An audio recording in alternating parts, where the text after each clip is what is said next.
Yo.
Okay.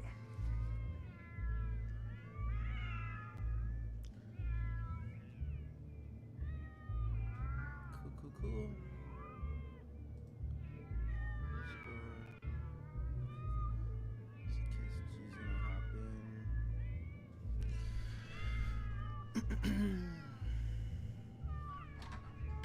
I have not played this game in forever.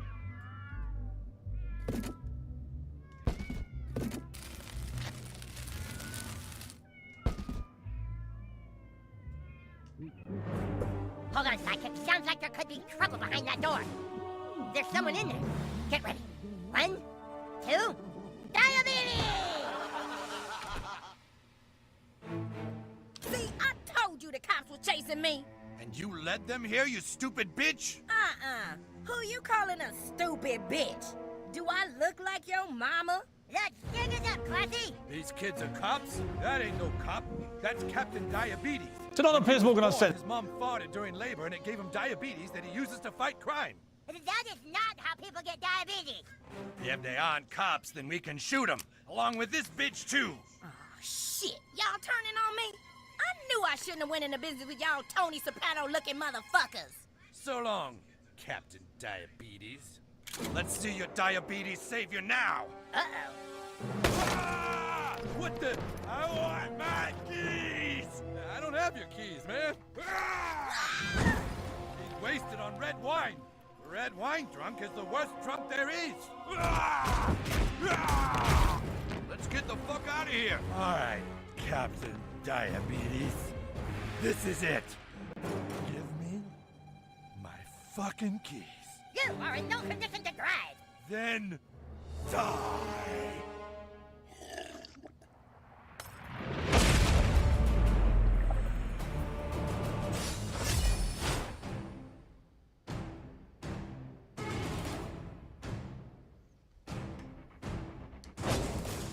You're being unreasonable, Mr. I Hodge. totally Let me call forgot your to do wife. this. Leave Sharon out of this, you little prick.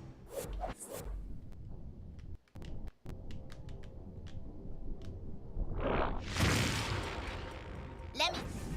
I So, honestly am you've done just it gonna again. start over because I totally don't remember how to fucking play this game.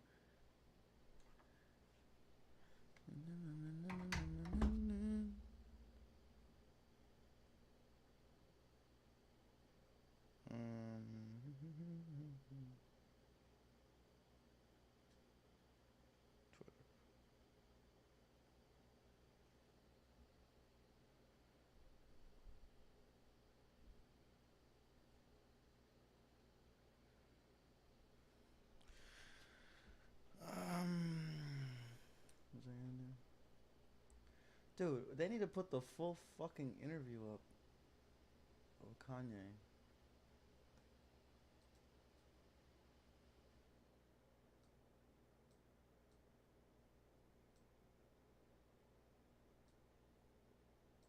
What the fuck is this so goddamn big for?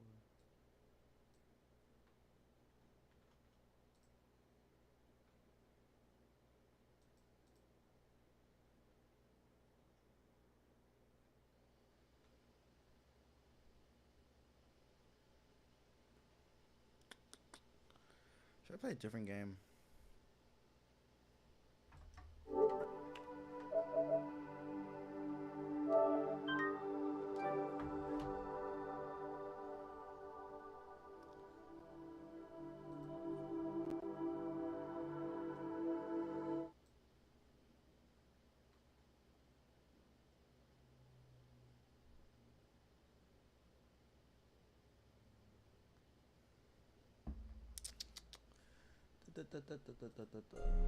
Is your car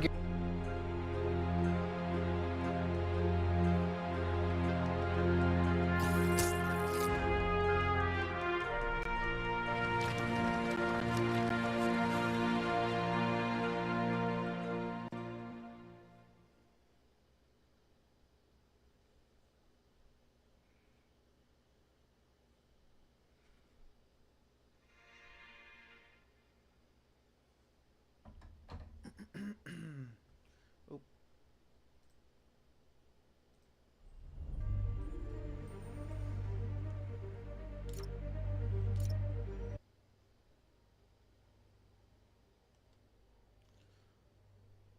Oh, you gotta fix the goddamn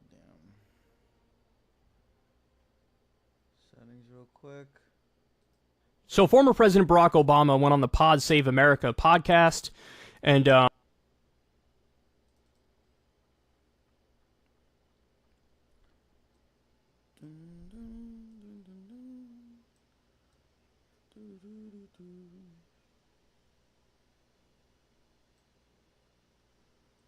Come on.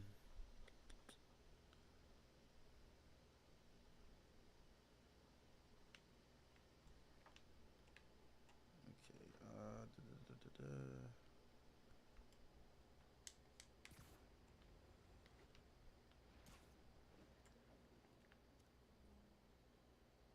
Oh, wrong. That's not right one. Audio.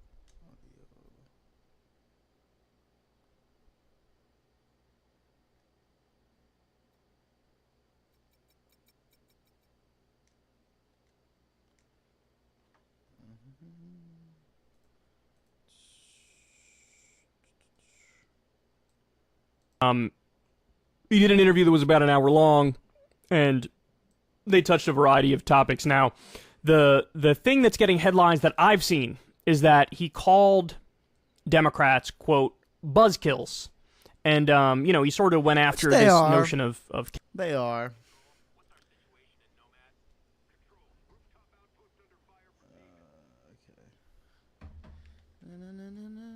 Is this still called? Oh, no, it's just called variety. Cancel culture a little bit and said, look, you got to meet people where they are. You can't use language that's alienating. Why do you think a guy like John Fetterman is doing well? Because he's just a normal dude. And, basically made this argument of, like, embrace normedom. Which, look, I do think that's a fair argument. So that's what's getting headlines. But there's a part that annoyed me way more than that, which I'm going to share with you. So here's Obama. He was talking about the Supreme Court in this section, but then he goes on to take a couple shots at the left. So let's listen, and then I'll react to it. But for those of you who are listening and have friends whose attitude is, I'm so progressive that I don't bother voting because, it's all just a neoliberal, plot. Keep in mind that, let's say, the climate provisions in, the big Biden administration bill. They're not going to solve climate problems. The temperatures are still going up. The planet's still warming. But it makes a big difference whether the planet goes up 2% or 3% or 4%. That might be billions of people who are displaced or not displaced. That might mean entire cities that are flooded or not. And may make a huge difference in terms of our capacity to manage these changes that are taking place. So if you vote and we've made it more likely that temperatures rise 2.2% rather than 3%, that's got to be worth 15 minutes of your time. Seems like a good thing, right? Yeah. It has to be. The same is true when it comes to issues like racial justice. is your vote going to eliminate racism or It's like, just take the scraps, bro. Just take the scraps. problems between police and communities of color across the country? Probably not. But you know what? It could mean a different DA someplace. It could mean the difference in terms of making an investment in You know what? diversion programs that give kids a chance and don't simply lock them up for 20 years. And that's got to be worth 15 minutes of your time. And then you can continue to work for the broader vision that you're looking for. But I do get frustrated with an attitude that I'm too cool to vote. That you see floating around the internet a lot among folks who purport to be progressive, and I can't wrap my head around that argument because it's not as if these folks who are, on social media making this argument are out leading the revolution. So here's why this gets under my skin. You're blaming these people for feeling that way, but you're not really steel-manning their argument as to why they feel that way and how it would have been possible to make it so they don't feel that way. Where does the blame lie for this phenomenon that he's talking about? Now, he would say it's on them. It's on these lefty voters who are doomers, they're pessimistic, they don't think change can come, and so they've checked out of the system. He would blame them. I would ask him, how do you think they got to that place? How do you think they arrived at that conclusion? Is it just because they're wholly irrational, and it's as simple as that? They're idiots? They don't care about the world as much as they claim they care about the world? Is that the argument? Is that what you think? Because I know he doesn't think that. The fact of the matter is this. In my experience, most people,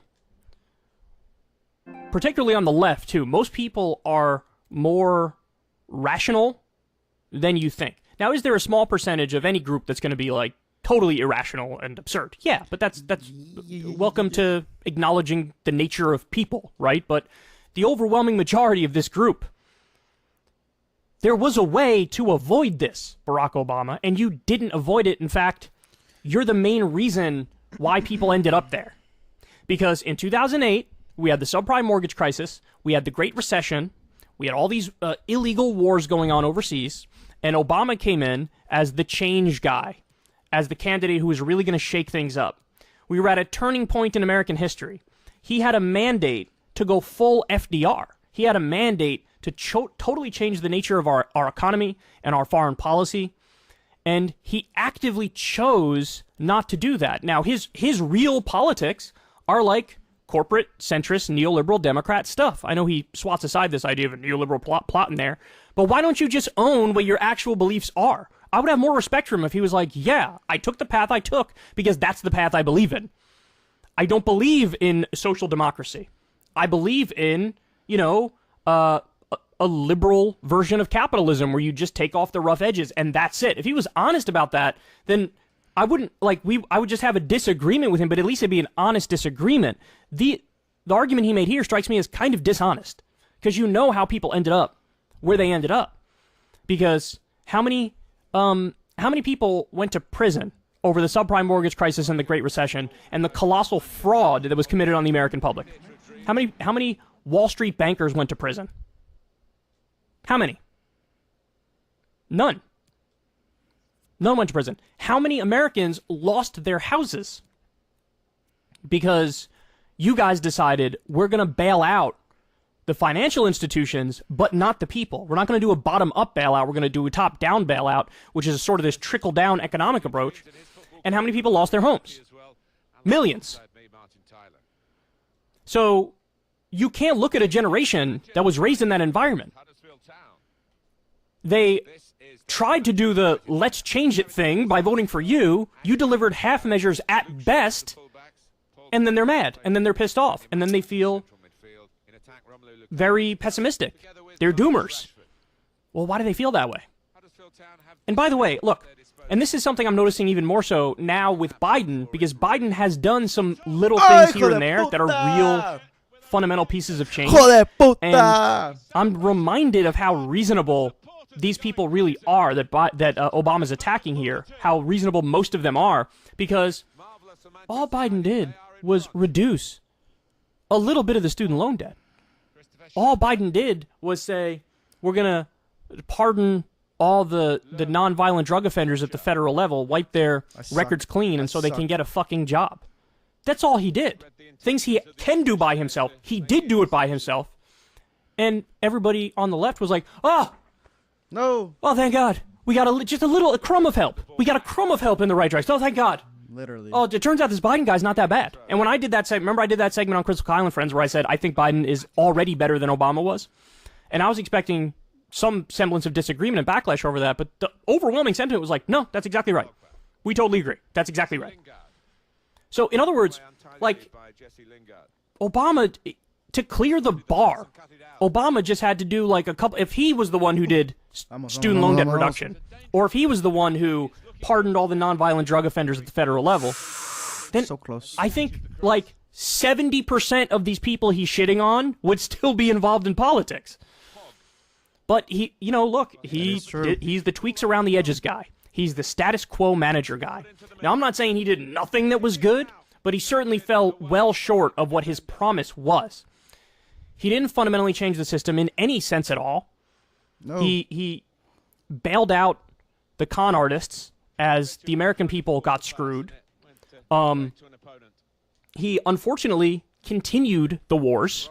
In fact, he ramped up the war in Afghanistan. When I remember when Obama got elected, one of the things I was happiest about was I remember thinking when he was giving his inauguration speech, we're going to get out of Iraq and Afghanistan. We're going to do it. We're going to do it like, you know, within 6 months or whatever. And you didn't do it. So now, let's do a thought experiment. Let's say Obama did pull out of Iraq and Afghanistan in the first 6 months of his presidency. Let's say Obama did do the exact same thing that Biden did with the student loan debt reduction, the exact same shat on, you know, even worse, numbers. low-key. 20,000 elimination for Pell Grant recipients, 10,000 for everybody else under 125,000, etc. He did that, and he pardoned every nonviolent drug offender. I genuinely think the narrative around Obama would be different. Now, there'd still be a lot to criticize there, right? Like the way he handled the 2008 Great Recession, etc., but I think the narrative would be significantly different. And a very large number of these people that Obama's attacking would actually vote and would actually be more involved in politics. It's that people want a fundamental change of the system, and they're getting like, they got under Obama like what, 15% change, 20% change? And I think the reaction from people is like, could you at least give us like 40 or 50% change, you know? Literally. I think that's the reaction. Everybody's got a different bar. Everybody's got a different line of what they think is reasonable and what merits praise and whatnot.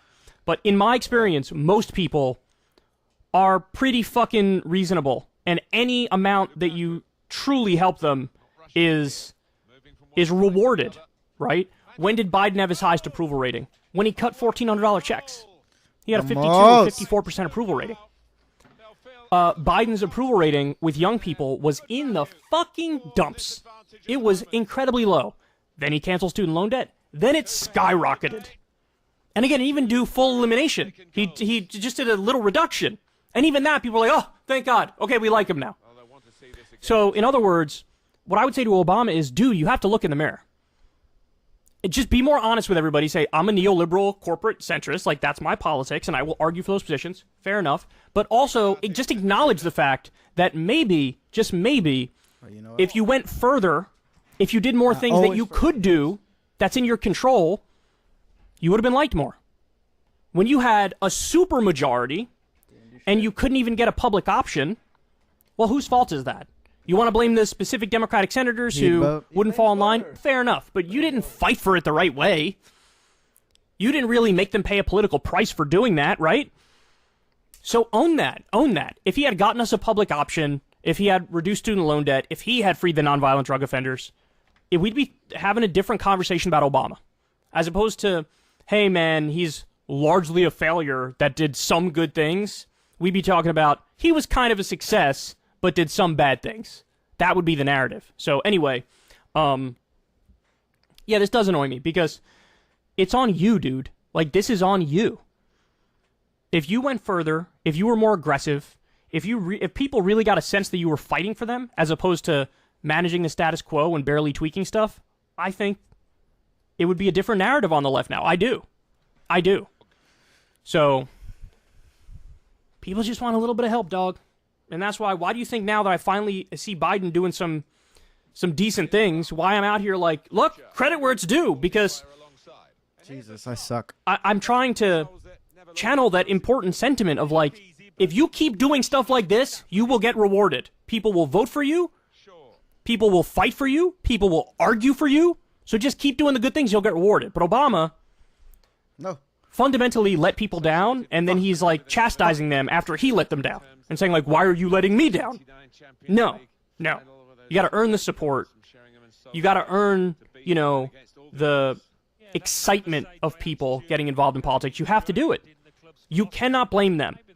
Is there some tiny percentage of them that actually is irrational? No matter how much you deliver, they'll be like, what about this thing? Sure. But it's the overwhelming majority are a hell of a lot more reasonable than that. So it's amazing to me that all these years later, he still really hasn't reckoned with his own failures. He hasn't done it. And it's kind of pathetic. Hey y'all, do me a favor and like and subscribe. It helps out big time in the algorithm. Click the bell as well for notifications when videos drop. And watch that video on screen right now. You know you want to. Excuse me. Let's have another peek at that goal. Orange County needs more affordable housing. But what are the politicians on the Orange County Commission? Amy Klobuchar, Mrs. Cloudbootjar herself. I saw this tweet. Amy Klobuchar just wanted MSNBC to call raising the stimulus to $2,000 per person an attack on every American and suggest Congress override Trump's veto. Because I immediately saw this and I was like, you know what? I bet Amy Klobuchar is probably mad because they agreed on a stimulus and Trump came out. First of all, I'm so mad about all of this because these people are brain apes, okay? They don't deserve a spot on the fucking planet, let alone on fucking YouTube in a video game, okay? Or Twitter or wherever else they rot and infect people's minds, okay?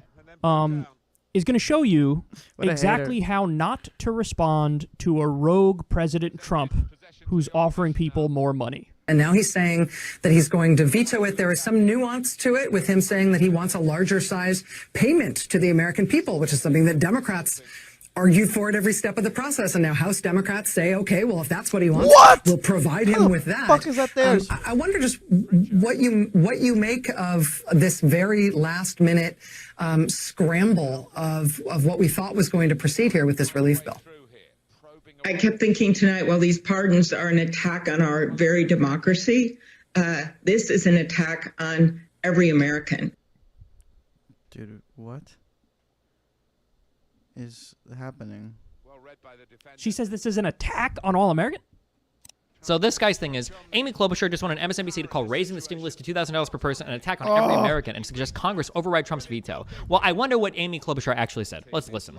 And now he's saying that he's going to veto it. There is some nuance to it with him saying that he wants a larger size payment to the American people, which is something that Democrats argued for at every step of the process. And now House Democrats say, okay, well, if that's what he wants, we'll provide him with that.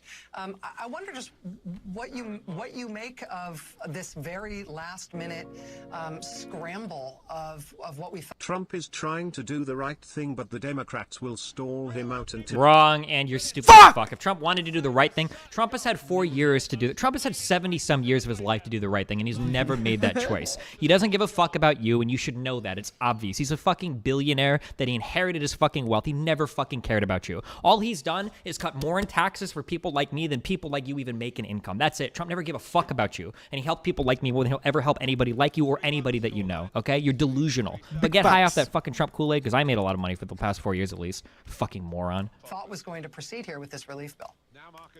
I kept thinking tonight, well, these pardons are an attack on our very democracy. This is an attack on every American.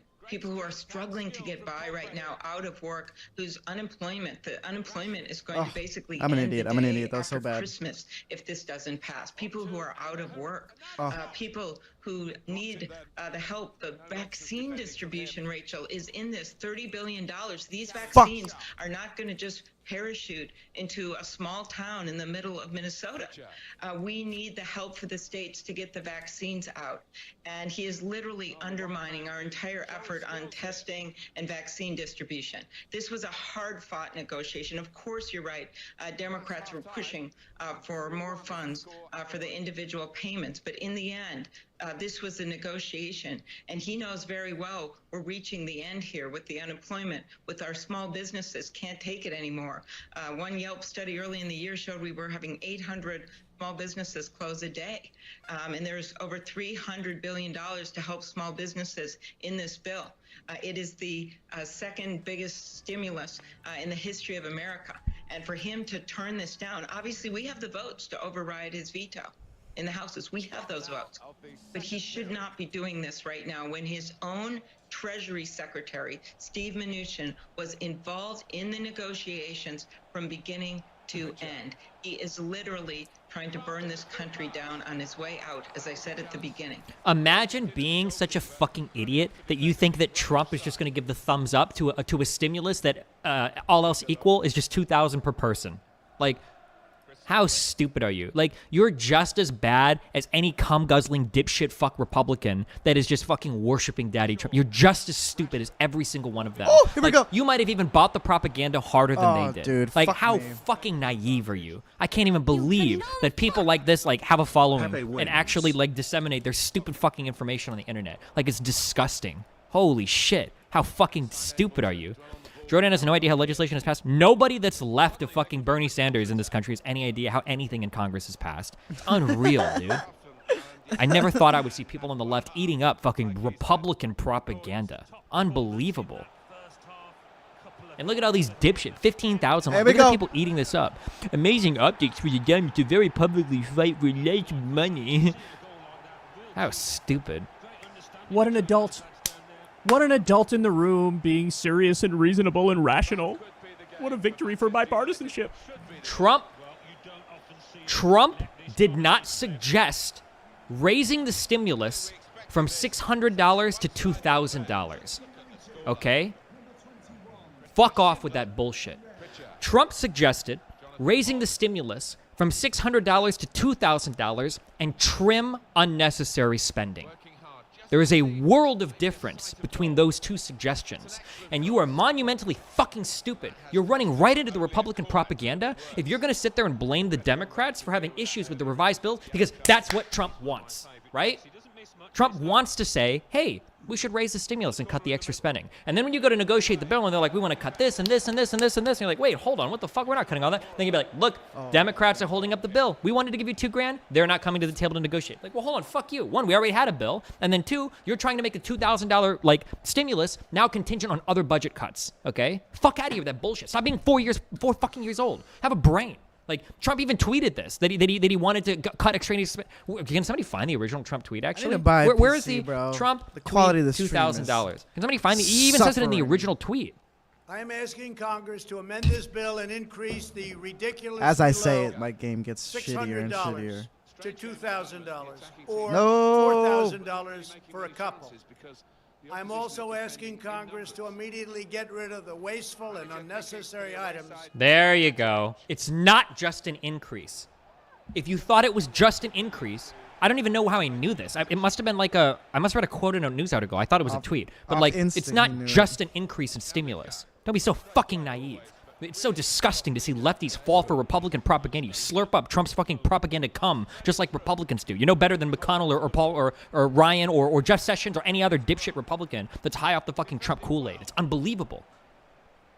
It's crazy to see lefties have like the Republican propaganda is so good. Lefties like slurp that shit up hook, line, and sinker when they're talking about people like Hillary Clinton, when they're talking about people like Barack Obama, when they're talking about people like Nancy Pelosi. We're As somebody like me that listened to Rush Limbaugh for years, I didn't know I would hear so many of his attacks echoed later on by people that call themselves radical socialists, like unironically socialists, like later on in life. What a mind fuck, dude. Republicans spend their whole lives attacking certain Democrats, accusing them of being socialists who aren't socialists, so that in the future, actual socialists could come on and attack the not socialists that are accused of being socialists by attacks that came from Republicans. Like, what a mind fuck. How irresponsible. How fucking stupid do you have? What kind of brain rot are you suffering? Christ. Sorry. Okay. She believes in nothing except conventional wisdom and Trump bad. That's it. So when faced with a situation where it's like, hey, maybe the American people should get $2,000 instead of $600, she's like, this is an attack on all Americans. An attack by what? Benjamin Franklin? That's a good kind of attack. Attack me all the time. Hit me in the face, bitch. Oh, my God.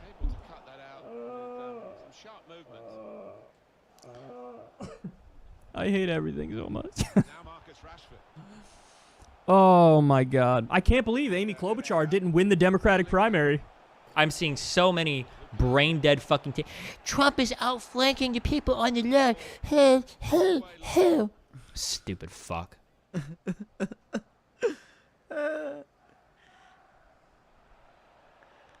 this attack got a bit of menace to it. Wonderful work with the ball then. Shots on here. No. Oh, thank God. Remember to hit that like and subscribe, and don't forget the notification bell so that my videos show up right.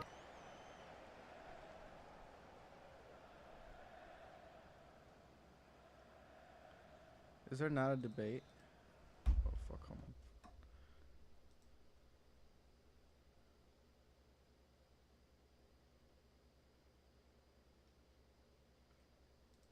Maybe sometimes that they're still going to shit on both of us. Mostly me, So though, don't worry. Let's talk about something where we might disagree. We might have some disagreements. We could either do, what do you want, political violence or trade? Yeah, I don't care either one. People say that we disagree a lot on protectionism, and yeah. Oh, this is with all three of them. This is the big three right here. Destiny, Kyle, and Hasan. And then like deplatforming people or If we had just Candace Owens on here. protectionism or whatever. All right. Or I'm sorry, deplatforming people are like nobody talks about like trade. I feel like deplatforming and free speech is a topic all the time, everywhere. So let's do something a little different. Let's do protectionism. Okay, sure. I'm actually, Haas, I'm curious what you think about this. I'm curious whose side you're going to be more on, mine or Destiny. I don't know, guys. I'm going to be on the side of the truth, okay? So here's my issue with protectionism. Yeah, I'm just kidding. Here's my issue with protectionism. Or like a trade in general. I'm the first to admit that I think all right, okay. like The global game is just too capitalism is loud. very difficult to unpack. And there are certain advantages to even like something like the Trans-Pacific Partnership, but then significant disadvantages that made me come out against the TPP. So I don't have like a clear-cut and well-versed opinion on this. I'll be the first to admit that. But like I'm every sorry, opinion Hasan has. Destiny, would you say that you're just like pro-free trade full stop, or how would you describe I'm a huge globalist. Basically, my understanding is that things are going to progress in a direction whether or not you want them to. So multilateral trade agreements, basically markets are going to be open all over the world. Basically what you can control is how much influence do you want to exert over these things and how much do you want to participate in them. You don't have a choice to shut them down, and you have to acknowledge the realities of these markets. Okay, so my position is a little bit different than that. I would say that I believe in trade as a matter of necessity. So there's going to be plenty of things that we need in this country that we don't have here, produce here for whatever reason, and that it's just a fact of reality that requires trade, that requires getting along with other countries, that requires having some sort of agreements. I think all that stuff is unavoidable. But I think the reason why people would generally categorize me as protectionist and why I seem like I'm super protectionist when I talk about this is because it's just a stone cold fact of reality that the trade deals that we have in place right now are specifically crafted of, by, and for the owner class and the corporatists. And they do not care at all about these deals, and they craft them to not care about labor and to screw particularly U.S. labor. And they would rather have, you know, some sweatshop factory in China or India or Sri Lanka or something. They'd rather have that because they make more profit that way than having decent paying jobs in this country. And that's like, those are decisions that are made, and they're made mostly because of political corruption. You've had these corporations pay politicians for their campaigns for so long, and then when the politicians get elected, they look to do favors for the people that gave them their campaign money. And when, you know, the head of GM or whatever corporation, you fill in the blank, comes to you and says, hey, listen, we want to, you know, outsource the creation of the Chevy Blazer to Mexico because we're going to save a couple shiny pennies on that. Do you care? Can we shut down, you know, the Lordstown plant? Basically, the government has said, because they're so bought and owned, we don't fucking care. Go right ahead. Sure, we're supposed to represent the people of Lordstown, the working people who've been living on whatever, $20 an hour with healthcare and have raised a family. Son of a bitch! We don't care. Uproot their lives, destroy an entire region of the country, and outsource all the jobs. And then we'll turn around when the shit hits the fan, and we'll make some sort of naturalistic argument like, oh, this is just the modern economy, and we can't stop it. And no, you had a choice, and you made the wrong choice, and you made the wrong choice because of corruption. And that's why it's so easy for a demagogue like Trump to step up, who's a fake populist, who doesn't mean a goddamn word of it, but he goes to the Rust Belt, a place where Hillary wouldn't step foot, and he goes on and on about how the TPP was terrible and the NAFTA was terrible, and I'm going to make sure your jobs stay here and all that stuff. Now, every word of it was a lie, but there's a reason why he was able to win every single, Rust Belt state. And I think that what the Democrats need to do is embrace a sort of robust pro-union, pro-work strategy and political platform, and that will help them. Okay, there was a lot there. So, going to the first part, I understand what you're saying in terms of the fact that a lot of like free trade. I'm gonna go all the way with this guy. Kind of get co-opted by large corporations. Like obviously, they're the ones that are going to be in charge of influencing politicians that write this legislation. But tossing out the idea of free trade because it's corrupted makes about as much sense as tossing out the idea of like having democratic elections because of Citizens United, right? Like I agree that. Let me just be clear. I wouldn't do that. I wouldn't toss it out.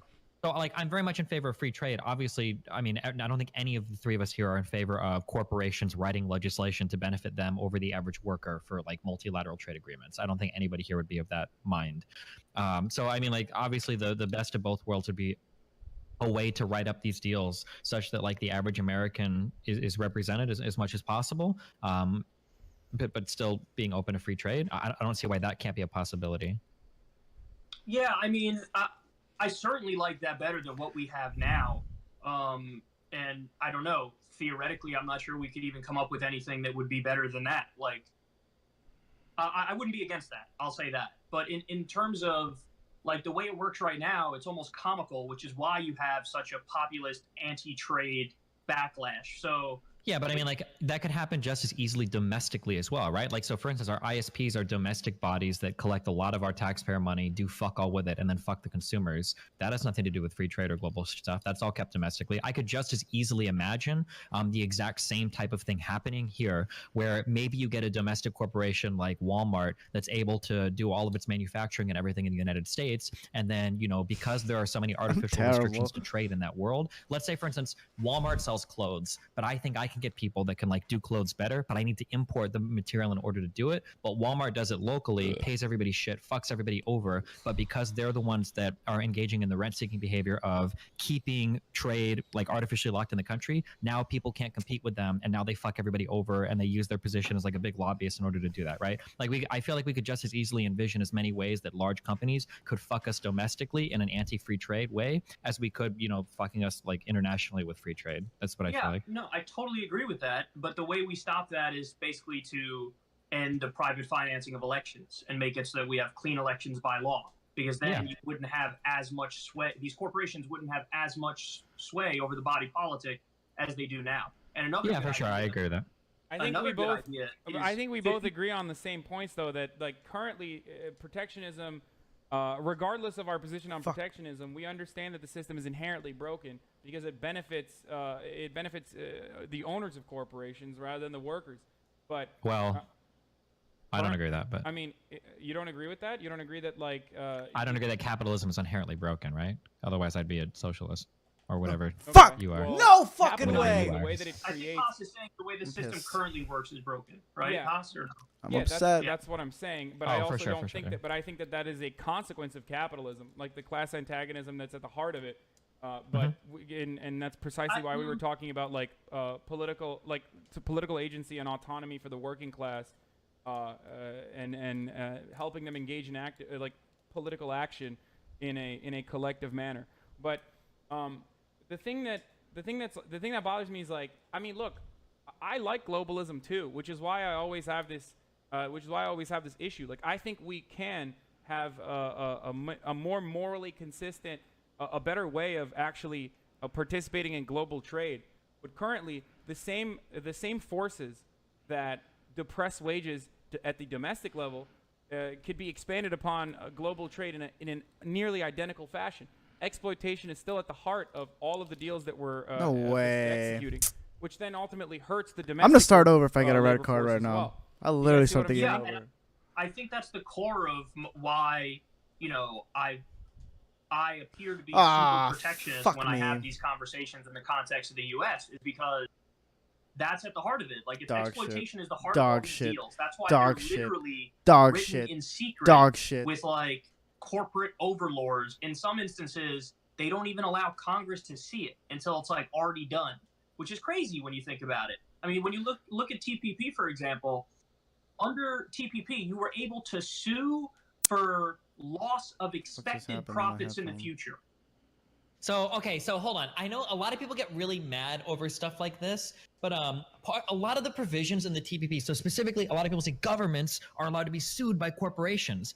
People will complain about this, but on another hand, this was supposed to be one of the tools that we would give our companies to fight back against people like China. So for instance, I believe one of the provisions of the TPP was you could sue any company or any other, like any company's country that does business in a certain country. So if China put like a shitty company in Germany that was stealing your IP, you could sue China as a result of like a provision in the TPP. That a lot of those tools that seem like really fucked up, like people imagine like, oh, well, people are going to sue the government in order to pollute. I mean, I guess maybe that could be a thing, but in another breath, like it could also be used to fight things dude, like if I get the if IP it's protection 3-0, that China I'm done. fucks with so much that we have so many problems with it. It just gives us like another tool to fight stuff like that. Kind of like a no, like, you're kind of like wrong on the in this WTO. one. Historically, What do you every mean? single lawsuit, every single famous lawsuit that has happened in international like corporate tribunals have always favored corporations and denied agency to like actual entire nations.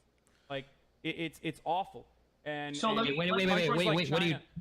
Countries like China have a lot more power to fight back against it, but countries like Egypt do not. And even countries like France have had struggled with this, if I'm not mistaken. Like Australia had a famous case. Egypt had another famous case with, I think, pharmaceuticals. Australia's case was around cigarettes and like adding safety hazard patches onto cigarettes. Like there are numerous things. All we're running it back. Literally democratically elect to do something. Don't care. And then corporations still have Don't power care. to go to a tribunal. Yes, Haas. Let me explain this. Let me explain And this have for Destiny. have their demands be met.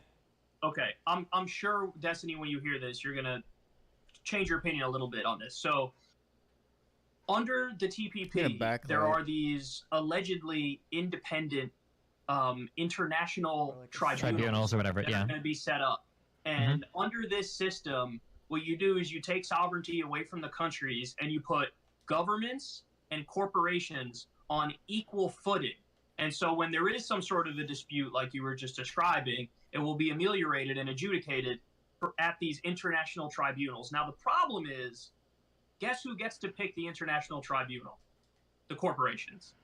So, in other words, it's like arbitration. You know how for arbitration cases, oh, there's some sort of sexual assault in my company. Okay, well, instead of going to the justice system, What the fuck is to up figure with this Liverpool, out, dude? how about They're you go crazy through in this, this game. sham fake trial I set up where I tell you it's no big deal, get over it. It's like that on an international scale with, workers' rights issues and pollution issues, which are definitely going to be the heart of it. I understand what you're saying about how China steals intellectual property and that's a huge problem. I agree with you that that's a huge problem. But the way that these trade deals are crafted is more about hey, let corporations pollute nonstop. Hey, let's drive wages down more.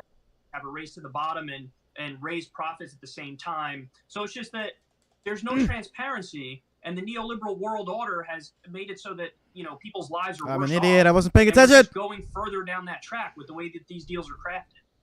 Fun fact that Sure, arbitration, so wait, so hold on, 94% of the time, the outcome of those sorts of arbitrations go to the corporation itself.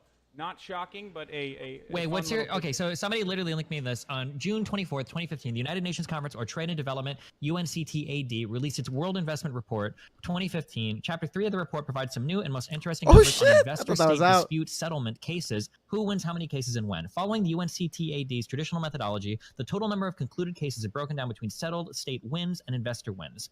Our arbitral decisions on jurisdictions and merits are thus accumulated without distinction. This application of this methodology results in the following numbers, also presented in the latest WIR. So investors win 27% of the time, states win 36% of the time, it's settled 26% of the time, and then it's discontinued 9% of the time. But I also have an understanding. TPP is not implemented, so what's that for? Well, no, this isn't for TPP. This is, well, because Hasan said historically, like, investors always win, and that the states get fucked on this. So I'm curious if that's actually true. I would have to see that. Cases that have occurred in the past, the ones that have... The way it's crafted under TPP, the corporations get to pick... Dude, if I just didn't shoot it tribunal. right at him, I would have So scored. there's literally a conflict of interest problem in that respect. Are you citing numbers from what, the WTO? So this is from the United Nations Conference on Trade and Development. I don't know if this only includes disputes settled by the WTO or if there are other international tribunals as well. That it's I'm just reading through this right now. But now my understanding was that like most of these like multilateral like trade bodies like generally favor the people that bring suits. Like I think in the WTO, I would have to look at the numbers for this again, but I'm pretty sure over half of the time the person that brings suit is the one that wins the case as well. It wasn't just people being favored that were like part of large corporations or whatever. No. You're making a good point, because basically the point is, hey, the way the system works right now, although it's very flawed and has many problems, if we take the next step and implement something like TPP, that's when you get the giant bias because of how the tribunals are crafted. But what you're saying is under the current system, the way it works right now, according to the UN, it's a smaller percentage of the cases get determined on the side of the corporation versus the people, correct? Wait, I'm sorry. Could you repeat that last thing again? That the way the system is crafted right now, at least according to the UN, you're saying a smaller percentage of the cases go on the side of the corporation versus the government. Maybe, I'm not sure. This is literally something that was just linked to me. I'd have to go through and read. 27%, you said. That's according to this right here, but I don't know if this is keeping. So I don't know if this is measuring like everything from the WTO or what exactly. This is just something I'm reading. If you have like a different source on this, I'd be curious to read it. I'm not 100% sure. Well, Haas, where did you get your number from? What number did you even say? I said 94, but that's actually arbitration inside of corporations. I said that historically the big cases, the most famous cases, have oftentimes favored corporate. Well, even if it doesn't favor corporations, it has the capacity to restrict the autonomy and take away agency from a democratically elected president or a democratically elected government, and this has happened in like numerous cases that I was mentioning. But there's still a lot of there's still 27% that is, from what I understand, settled out of court. But ultimately, you have to look at what these things are, like what the issues are. What the fuck is up with just the game, because man? It in some instances favors the side of the state doesn't mean that it doesn't mean that there isn't an imbalance of power there, especially considering the people that you put in that position, especially under TPP, would be just corporate cardboard cutouts, basically. So I mean, like, or sorry, go ahead. I was just gonna say I don't want to do too hard of a pivot here, but I just pulled up these numbers and I wanted to share them. Yeah, so I think this is from the Economic Policy Institute. Bernie Sanders wrote an op-ed in 2015, and he laid out some of the stuff that they had spoken about. Since 2001, nearly 60,000 manufacturing plants in this country have been shut down, and we've lost over 4.7 million decent-paying manufacturing jobs. NAFTA has led to the loss of nearly 700,000 jobs. Permanent normal trade relations with China has led to the loss of 2.7 million jobs. Our trade agreement with South Korea has led to the loss of about 75,000 jobs. While bad trade agreements are not the only reason why manufacturing jobs in the U.S. have declined, they're an important factor.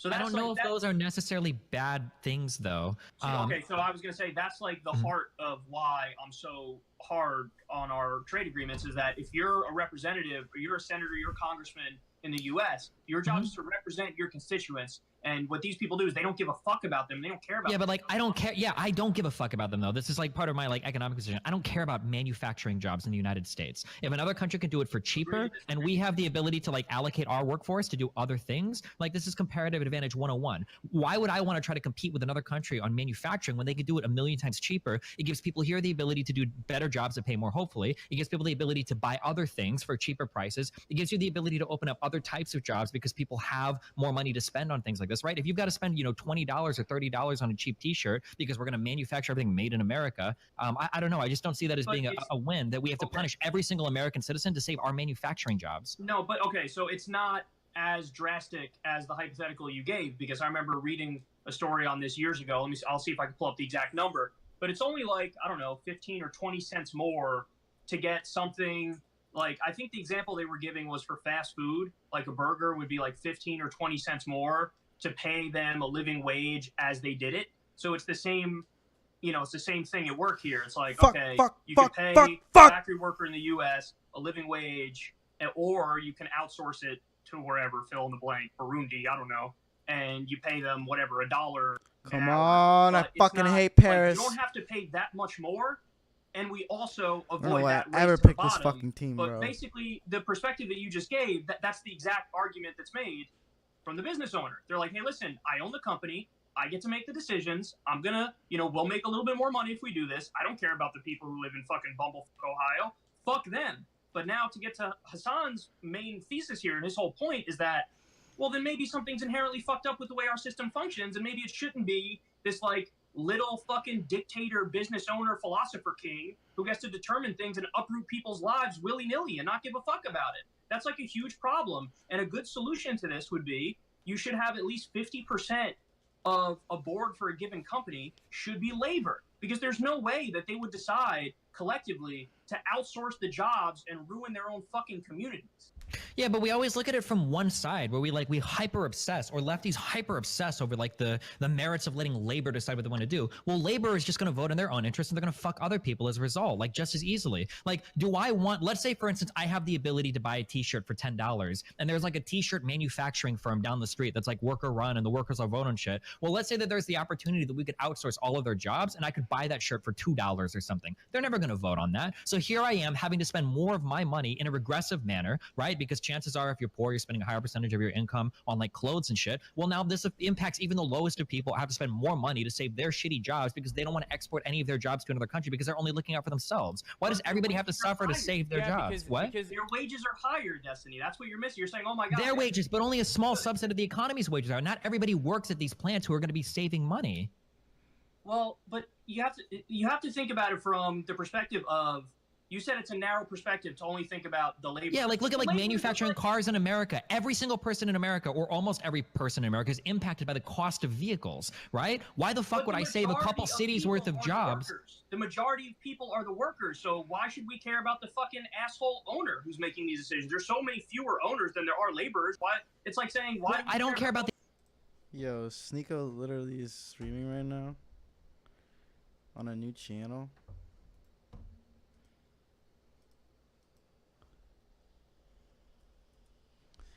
Dude, I don't understand how he does this. How long ago was this? I have to watch this. Hold on. But first I gotta see this new fucking channel.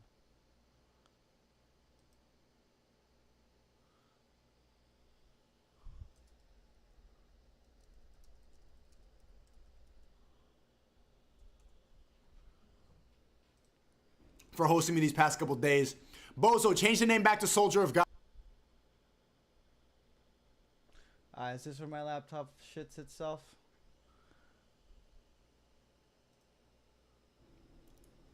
Shigari says, yo, Sig, I did a drawing of you. I'm going to send it to you on IG. Same profile name. Please check it out and keep waking people up. Thank you. Damn, chat. Should I be... He's literally going to get kicked off again. Well, it's not my channel, bro. This is Moose's channel. They're going to get Musa banned. Feels like a dream. Bro, I type hate in people chat. eat on camera. Type of 1 if I should change it back to Soldier of God. Type of 2 if I can keep this name. And why did Leafy get banned? I would type 2 Again. just because he's gonna get banned.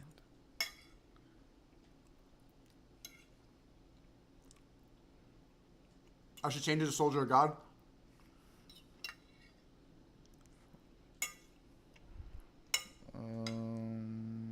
Stay down till you're up. Man, that's probably a pretty good idea. Maybe we can keep this shit low key.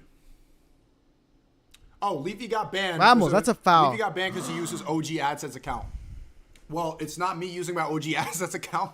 I'm not that stupid. Are you kidding me? I'm not. This is not even my channel. Why would I add? I'm not even doing this for money, bro. This is all going to my editor, and this is all going to Israel. Thank you for the 5. You should try to get signed to Daily Wire with Brett and Jordan Peterson. Get signed at the we just did a lot of calls today, chat. Sneak on the Daily Wire would be We did a ridiculous. lot of calls today. Talking with CEOs of different companies, alternative platforms. And I think that's what I want to do. I don't want to keep on staying on a platform that clearly doesn't want me on. So we're working on that. I'm down for Daily Wire, but it's a little bit too political, right?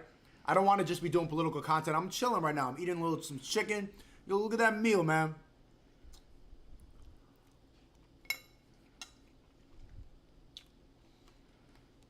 Bozo just gave 5. Change it, bro. Keem confirmed that way. Don't work. He tried coming back with the name Weefy, which wasn't owned by him in a company. He got sniped. Well, the other guy said it was his AdSense account. Is it the name? I don't think the name matters, does it? Dude, it's Sneeko, what the fuck? Of course it matters. Are you on good terms with Tate? Bro, you guys are believing into the clickbait too much. I told you guys that Andrew did not want me on the emergency meeting, and then he changed his mind and had me on. Dude, why can't I fucking score on Susan will Liverpool, get you banned bro? for anything. Thank you, Journey of Godhood. Stay safe, brother. Yeah, you right. You got a good point. Hey, Caleb, Big 60. Caleb Daniels, much love from Switzerland. Shout out to Switzerland. What's up, man? Merci beaucoup. Chad, they speak French in Switzerland, right?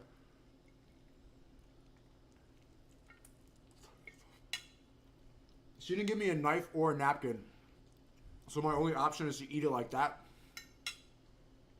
Watch the apple and peach video he did about you. Bro, these blue pill people will pretend to be friends and then only make videos saying negative shit about you because they know their audience is full of bots. I don't think I was ever pretended to be be Sneeko's friend, dude. First off, Apple and Peach. Bro, Abba is obsessed with Fresh and Fit. He knows it. He knows it. He lied about some allegations for a year. He tried to take down, like, bro, he was saying a bunch of negative shit about Fresh and Fit for a long time. That's actually how I heard about him. And then I heard the shit was lies. Since it was exposed that they're lying, nothing really happened to him. And he continues to talk about Fresh and Fit on a regular basis, and Fresh and Fit never mentioned them once. Abba is obsessed with Fresh and Fit, and he knows it. He watches all their content. They had him on the show. Abba, like, he'll text me sometimes and, like be friendly, but then he will only make videos saying negative shit about me. He will only focus on the shit that, bro, you know what is newsworthy and what Abba and Priest should be about if they're a commentary channel who cares about free speech? They should have made a video talking about the fact that I got deplatformed off of most of these social media sites. But he didn't. It doesn't matter. He'll get on calls and be like, "Oh, I care about you. I want you to do well. I don't want your platform to be taken away. I just want to see you make money." Okay. And you say a bunch of dumb shit. If you really care about what I'm talking about, you should have made a video talking about how I got deplatformed. But no, because you don't want to talk about me in a positive way. You know you got a blue pill liberal bot audience, and so you're just gonna say negative shit about the red pill world. Same thing, vice versa for Sneeko. It's fine, but just like be honest about it. He got a red pill one, so he has to talk shit about blue pill people. Just be honest about it. I don't want to keep on like engaging with these negative videos because that's where. Yeah. Okay. Thanks for the 10, Tyler. Yo, I'm going to college in Florida next year in Miami. You like University of Miami? W parties. You should come. Nah, I'm not really a party type anymore, man. Chad, I'm at the point where like if I pop out to an event, I want to get paid for it. WRL. L. If I pop out to an event, I want to get paid for it. L. I just don't want to waste time anymore. I can't be like Tyler. Like, thank you for the time. I can't just be out here like fucking doing keg stands with frat boys at a college party. Are you kidding me? That would get so much. That would get him so much views if you filmed that. You could absolutely do that. Anybody else eating right now? Okay, Sneako's not doing shit. Hold on. This shit a bomb, man. That's my wifey, man.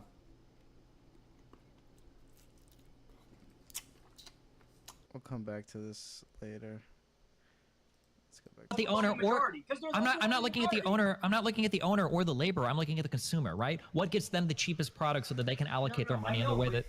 Right now, there's a race to the bottoms. Okay, I can go to Walmart and get really fucking cheap goods, but also my salary per year is 20 grand. If we retool the economy and make it so that you have workers on the boards, we wouldn't have wages that are so low. So people would have more money. And yeah, the goods might be 15 or 20 cents more if you go to Walmart or wherever, but you also have a hell of a lot more money in the bank. And this isn't like, we're not even talking like fucking theory here. There are countries that exist in the world right now that care a lot more about workers. Sweden! Like in Germany, for no, example. Norway. They Oh, have Germany. like 50% of the board in all the corporations is labor. And guess what? They're, the sky hasn't fallen and goods aren't unattainable. If anything, they have a higher quality of life than we do. Well, but Germany also is like within inside one of the largest, the largest market like in the whole world, right? Germany exists in the heart of the EU, so they can export and import from all sorts of people like within their own like trading bloc. No, Destiny, you're incorrect. The reason why Germany is so successful is because it's the industrial engine that fuels the entirety of the EU. And guess why? Because they didn't actually outsource their factories over to China. They have massive factories in that country and a robust labor force. That is precisely why the German economy is Okay, so so powerful. what happens to Germany if every other country decides to take the same protectionist approach and says, well, we're not going to import stuff manufactured in Germany, fuck you. Then Germany falls apart and goes to shit immediately. No, this is why I said that. Wait, what do you mean no? No, I'm saying this is why I said it's a complicated manner. Obviously. Wait, wait, it's not complicated. You just said, no, hold on, wait, just this one thing. You just said that the only reason Germany is able to do what it's doing is because they export manufacturing around the world. What if every other country took your approach and said, well, fuck you, we're not going to import what you manufacture in Germany? What happens to Germany at that point? That's why I never said that I'm fully what do you think protectionism is? It's not about like completely shutting off any sort of completely shutting off opportunities from outside. Yes, it is. To some extent, it is. Protectionism is the idea that you want to foster growth in certain industries, so you stop importing. And I don't think anyone would be on board with that. Okay, but it's not fair for you. It's like saying, hey, if you like cheap labor, then why not slave labor?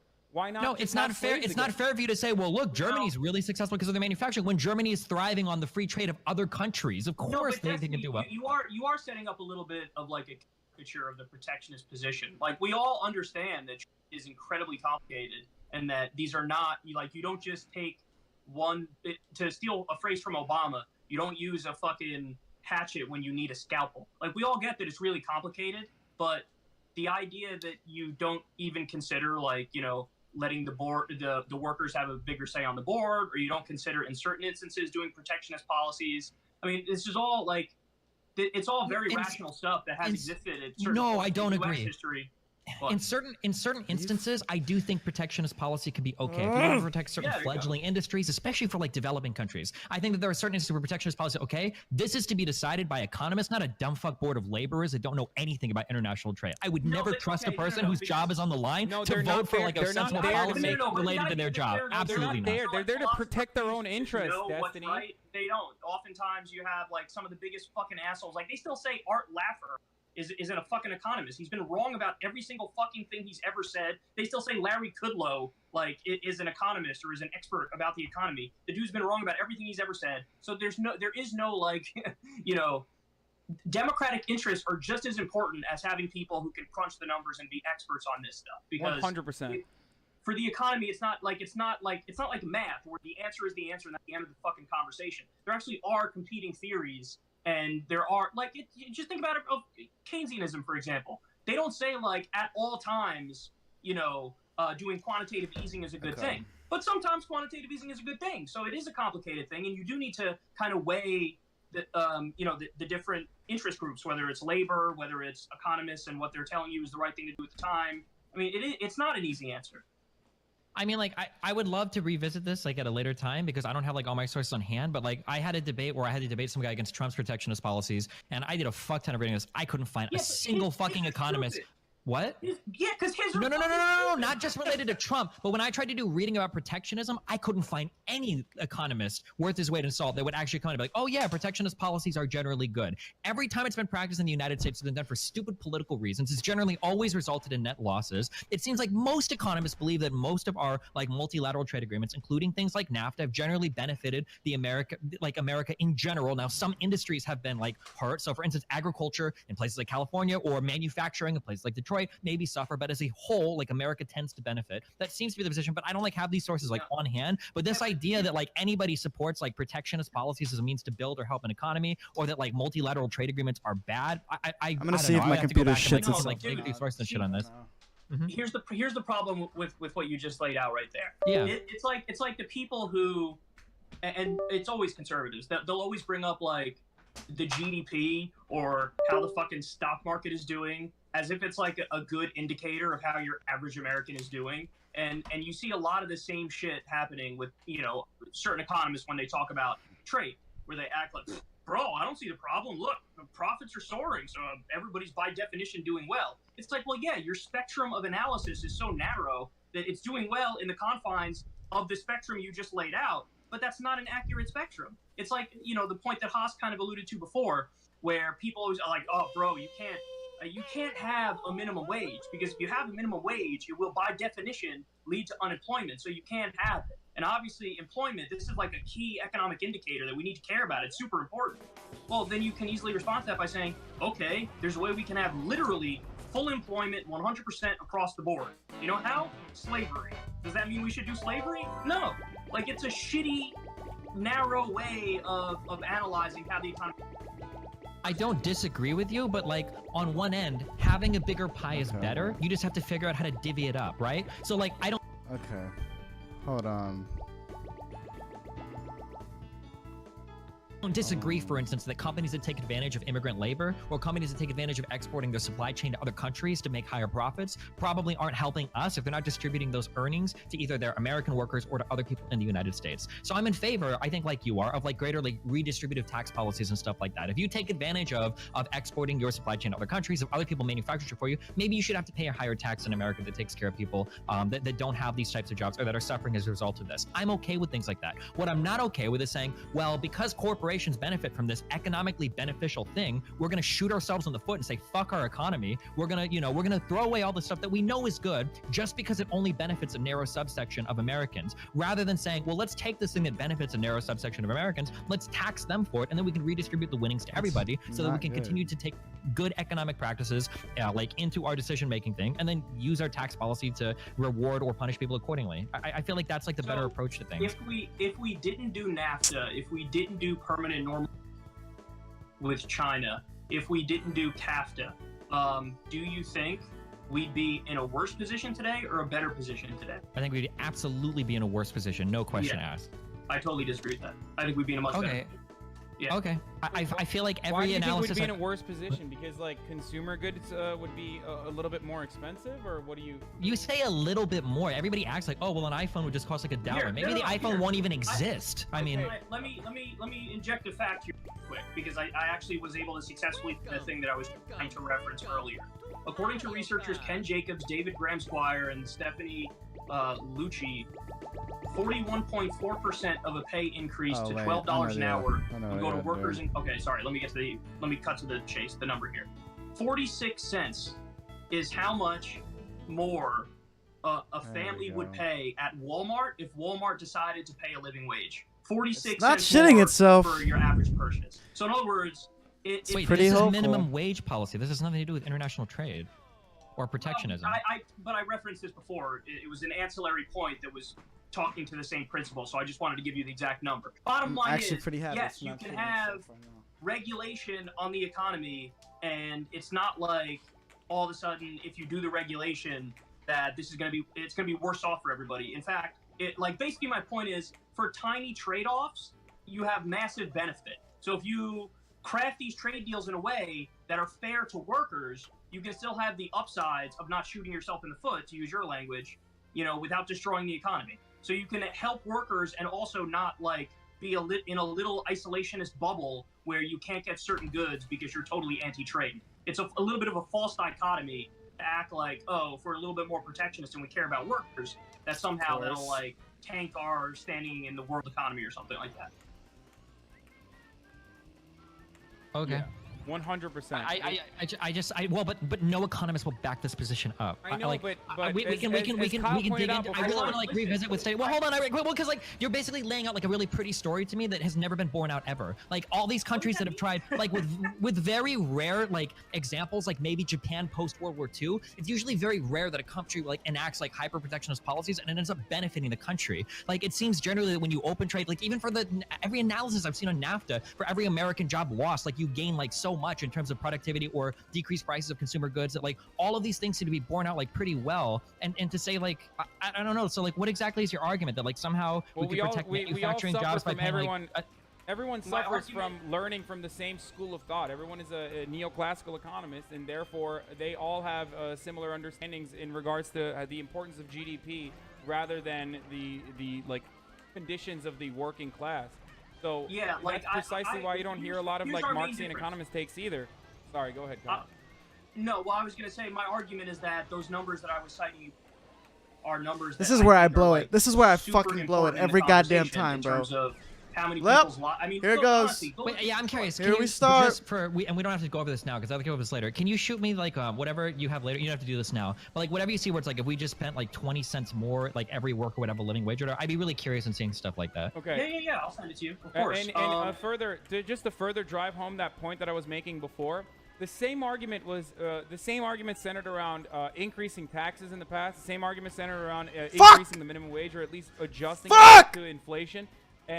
And economists also, just like you said before, dog Steven, shit. The same arguments, and they all were essentially in agreement that raising the minimum wage was going to hurt the working class. And look what happened in places like Seattle, and other places where they have implemented these minimum wage requirements. I don't think that's true, though. I think that economists are usually pretty mixed on things like minimum wage. No, now you're gonna pull out data. No. What I'm talking about. No. Don't turn around and tell me that like the minimum wage argument wasn't consistent. I'm or so that happy it's not economists shitting itself did not right have now. the same perspective in regards to what was happening in like Seattle or anywhere that minimum wage has been implemented in the past. Economists don't have mixed feelings over this. They have mixed feelings after the fact. No, Destiny's right that there are mixed feelings, but the mixed feelings are that there's Austrian economists who've been wrong about everything else who chime in now and say, if you raise the minimum wage in any capacity, even if you just have a minimum wage, it will by definition lead to unemployment, which is of course bad, which means we can't have a minimum wage and we certainly can't raise it if we. That's the general argument, but there's actually plenty of economic literature which says as long as you raise the minimum wage in a way that's reasonable. So in other words, you can't jack it up from $7.25 to $15 overnight because that actually would lead to job loss. But if you do it over time and you do it carefully, then yes, you can do it and it will have minimal effect on job loss. And in some instances, there was even a gain in employment. But the final thing I wanted to say on this particular topic is that I'm very curious, and I actually do not know what he would say. But there's a left-wing economist who I deeply respect. His name's Professor Richard Wolff. And I'm very curious his thoughts on trade because he surprised me he doesn't have down the line view where you could just predict everything he's going to say, and he has really solid arguments for everything he talks about. So I'm very curious what his thoughts are on this. I would be surprised if he said that, like NAFTA and CAFTA and the World Trade Organization have been a net benefit for the economy as a whole, even just putting aside workers. I think he would probably make the argument that it's been bad as a whole. But that being said, I'll bite my tongue now because I don't know what he would say.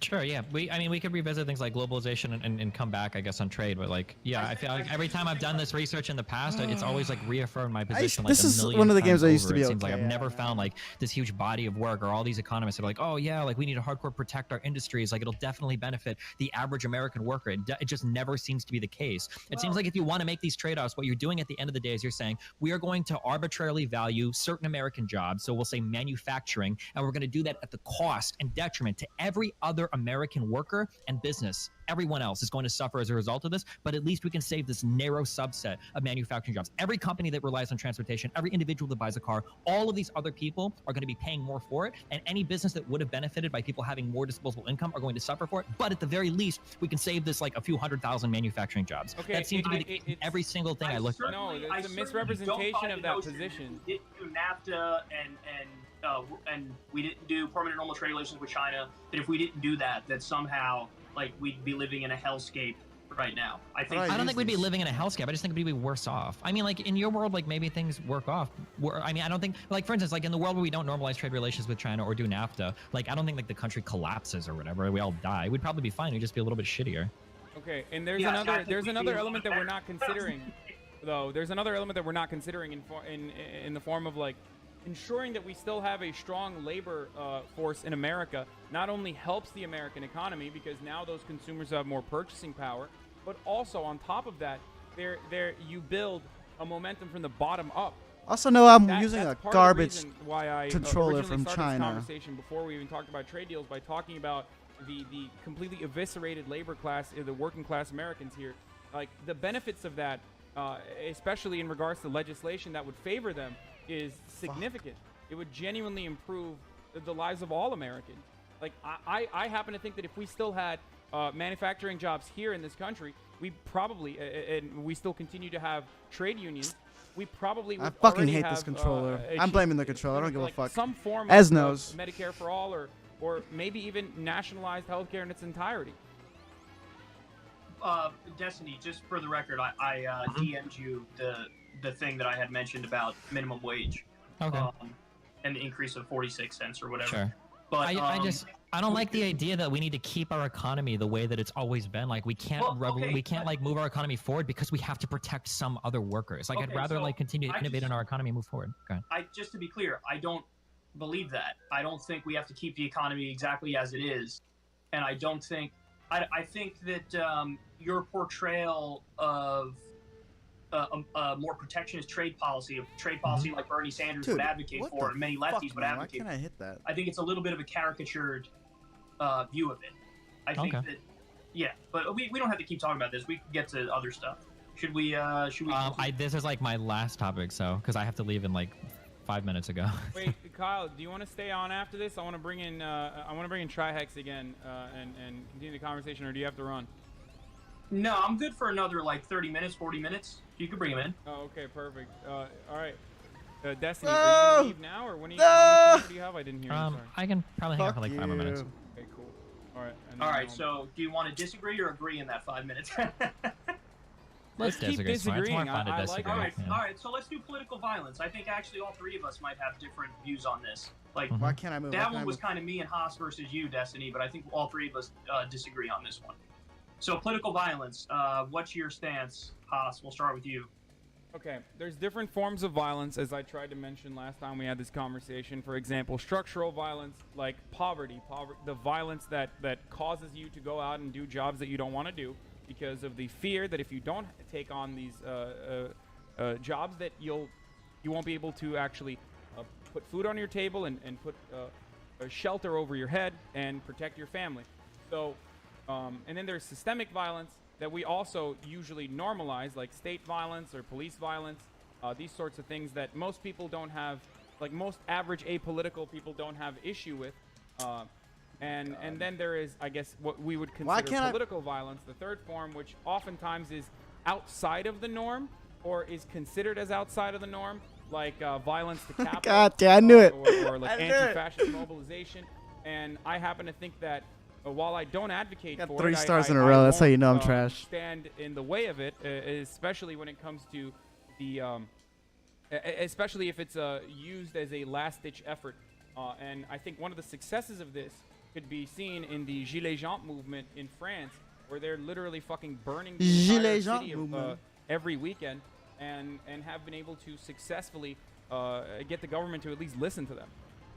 And historically speaking, political violence of that sort is not only morally justifiable, as I'm sure Steve will mention, but also has been rather successful, and it is actually May Day right now. A consequence of political violence is the 40-hour work week and no more child labor and having weekends off. That is directly a consequence of political violence. Okay, what do you think, Destiny? What's your take on political violence? I think that so the distinction that I draw is that I think a lot of it can be morally justified, but I think right now where we exist in like the U.S., I don't think it's effective right now. Well, or rather, forms can be, but I wouldn't say, for instance, like we should go out and kill all conservatives, but I think that things like violent riots and whatnot could probably bring attention to certain issues that people feel like are like horribly impacting their lives. So, for instance, things like the elimination of healthcare in the United States, like the ACA, or things like related to DACA recipients, or maybe labor laws or stuff like that. Okay, so I kind of, first of all, that was an interesting point that you made, Haas, about how there's different kinds of political violence, and how, one is basically like you're now forced to go get a job that you don't want to do, because if you didn't, you're like, whatever, you'll be on the street. Like, that is a form of political violence. For purposes of this conversation, though, I'm just going to put aside like all those forms of like that kind of political violence and just focus on a more narrow definition of like, if I can run. Hand on fucking club hitting somebody over the head or shooting somebody, so I agree that I think history shows that certain forms of political violence can be very useful and can work. And riots, for example, they do tend to. There's evidence that they. But I think my position on this is, I think we can achieve the same things through more nonviolent methods. So if you pick a goal, whatever the goal might be, I don't care. Oh, we got to get Medicare for all, or we got to stop the violent deportation of people who obviously shouldn't be deported. I think that can be achieved through a general strike where you have high levels of participation and you can basically ground the economy to a halt. And as the old saying goes, if the poor won't provide food, the rich will have to eat money. So they have no out, they have nowhere to go, and then they will be forced to take action on whatever the issue may be that we're doing the mass mobilization over. So I think that, I actually think that we need to take a pretty strong principled stance against all action, against all offensive forms of political violence. Because I think that once you open that door, you've agreed to a principle that will then immediately be used by the right, and the right is actually better when it comes to violence because it's almost inherent in their ideology. What do you say to people, though, that feel like violence is already being enacted against them? So for instance, like somebody, like say you're on healthcare, and now the Republicans are basically saying, hey, by the way, the ACA is going away. And you're like, well, fuck, like I'm literally fucked. Like my life could theoretically be over. And then I got pissed though.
and you're like, well, I'm gonna go out and riot. And so I was like, well, hold on, dude, don't be violent. Like, don't you think that it's kind of shitty?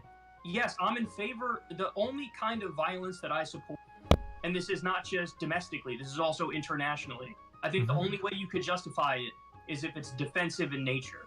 So if you have a strong enough case that there is indeed offensive violence being done on you, then you do have a case to be violent in response. Now, I think that the particular example that you give, like, there really are different kinds of violence, so it's kind of hard to parse through it all and determine what falls into what category.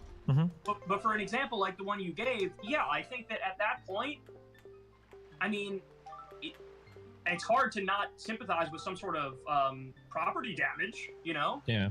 Because how can you say that's immoral when there's like an violence being, you know, brought upon you by the state, and it's like, okay, you're gonna die because you can't afford health care, and like, it is because of the nature of the system, and this is a form of violence, preventing you from living when we can fucking take care of you and cure you or whatever. Well, then, yeah, how can you get mad at somebody for doing some sort of property damage or something? And this is precisely why all forms of political violence must also skip this. feature an analysis over structural violence as well as political violence in the form of like a violent state or a militant state. Because as you mentioned before, it's not just about healthcare, but or it's not just about a direct action against the government, like a general strike. That's a beautiful idea, and it's been implemented in the past in successful ways. But what happens when there are scabs? What happens when you try to stop that from happening? What happens when the government, as it historically has, decides, fuck that, we're going to bring over the police force and break this strike in its entirety? At that point, that's why I said I'm not in favor of it as a first action. It's not a great first measure, and I don't even think even anarchists or anyone here would agree that it's a solid first measure or solid first step.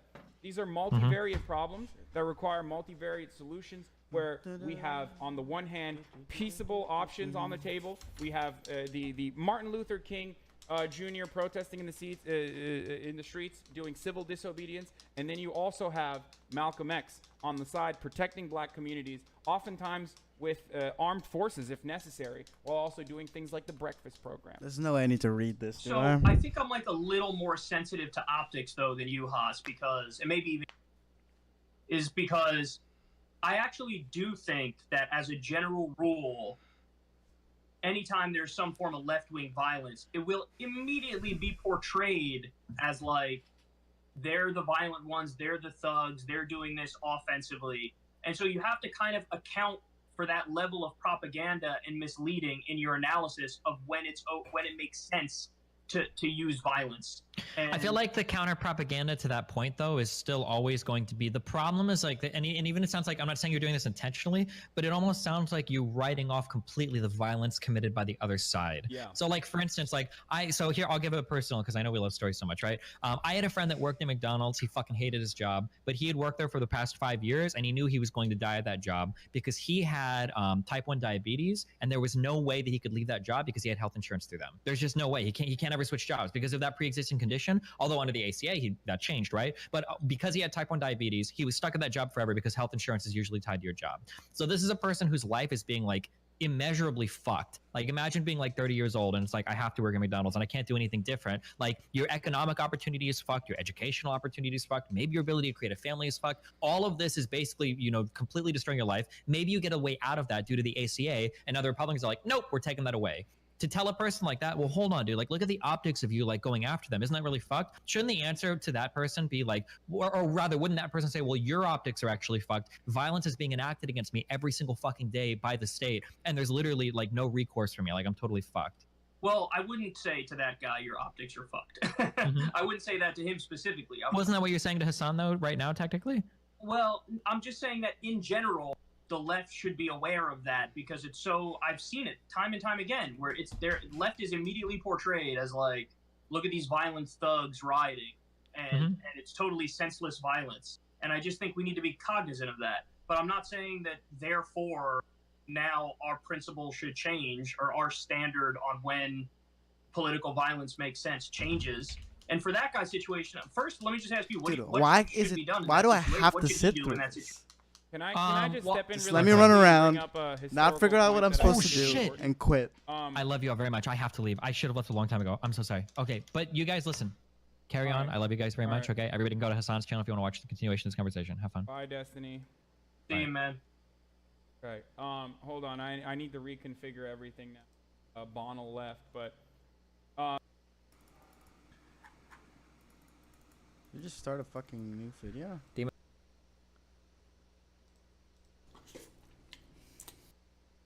Oh.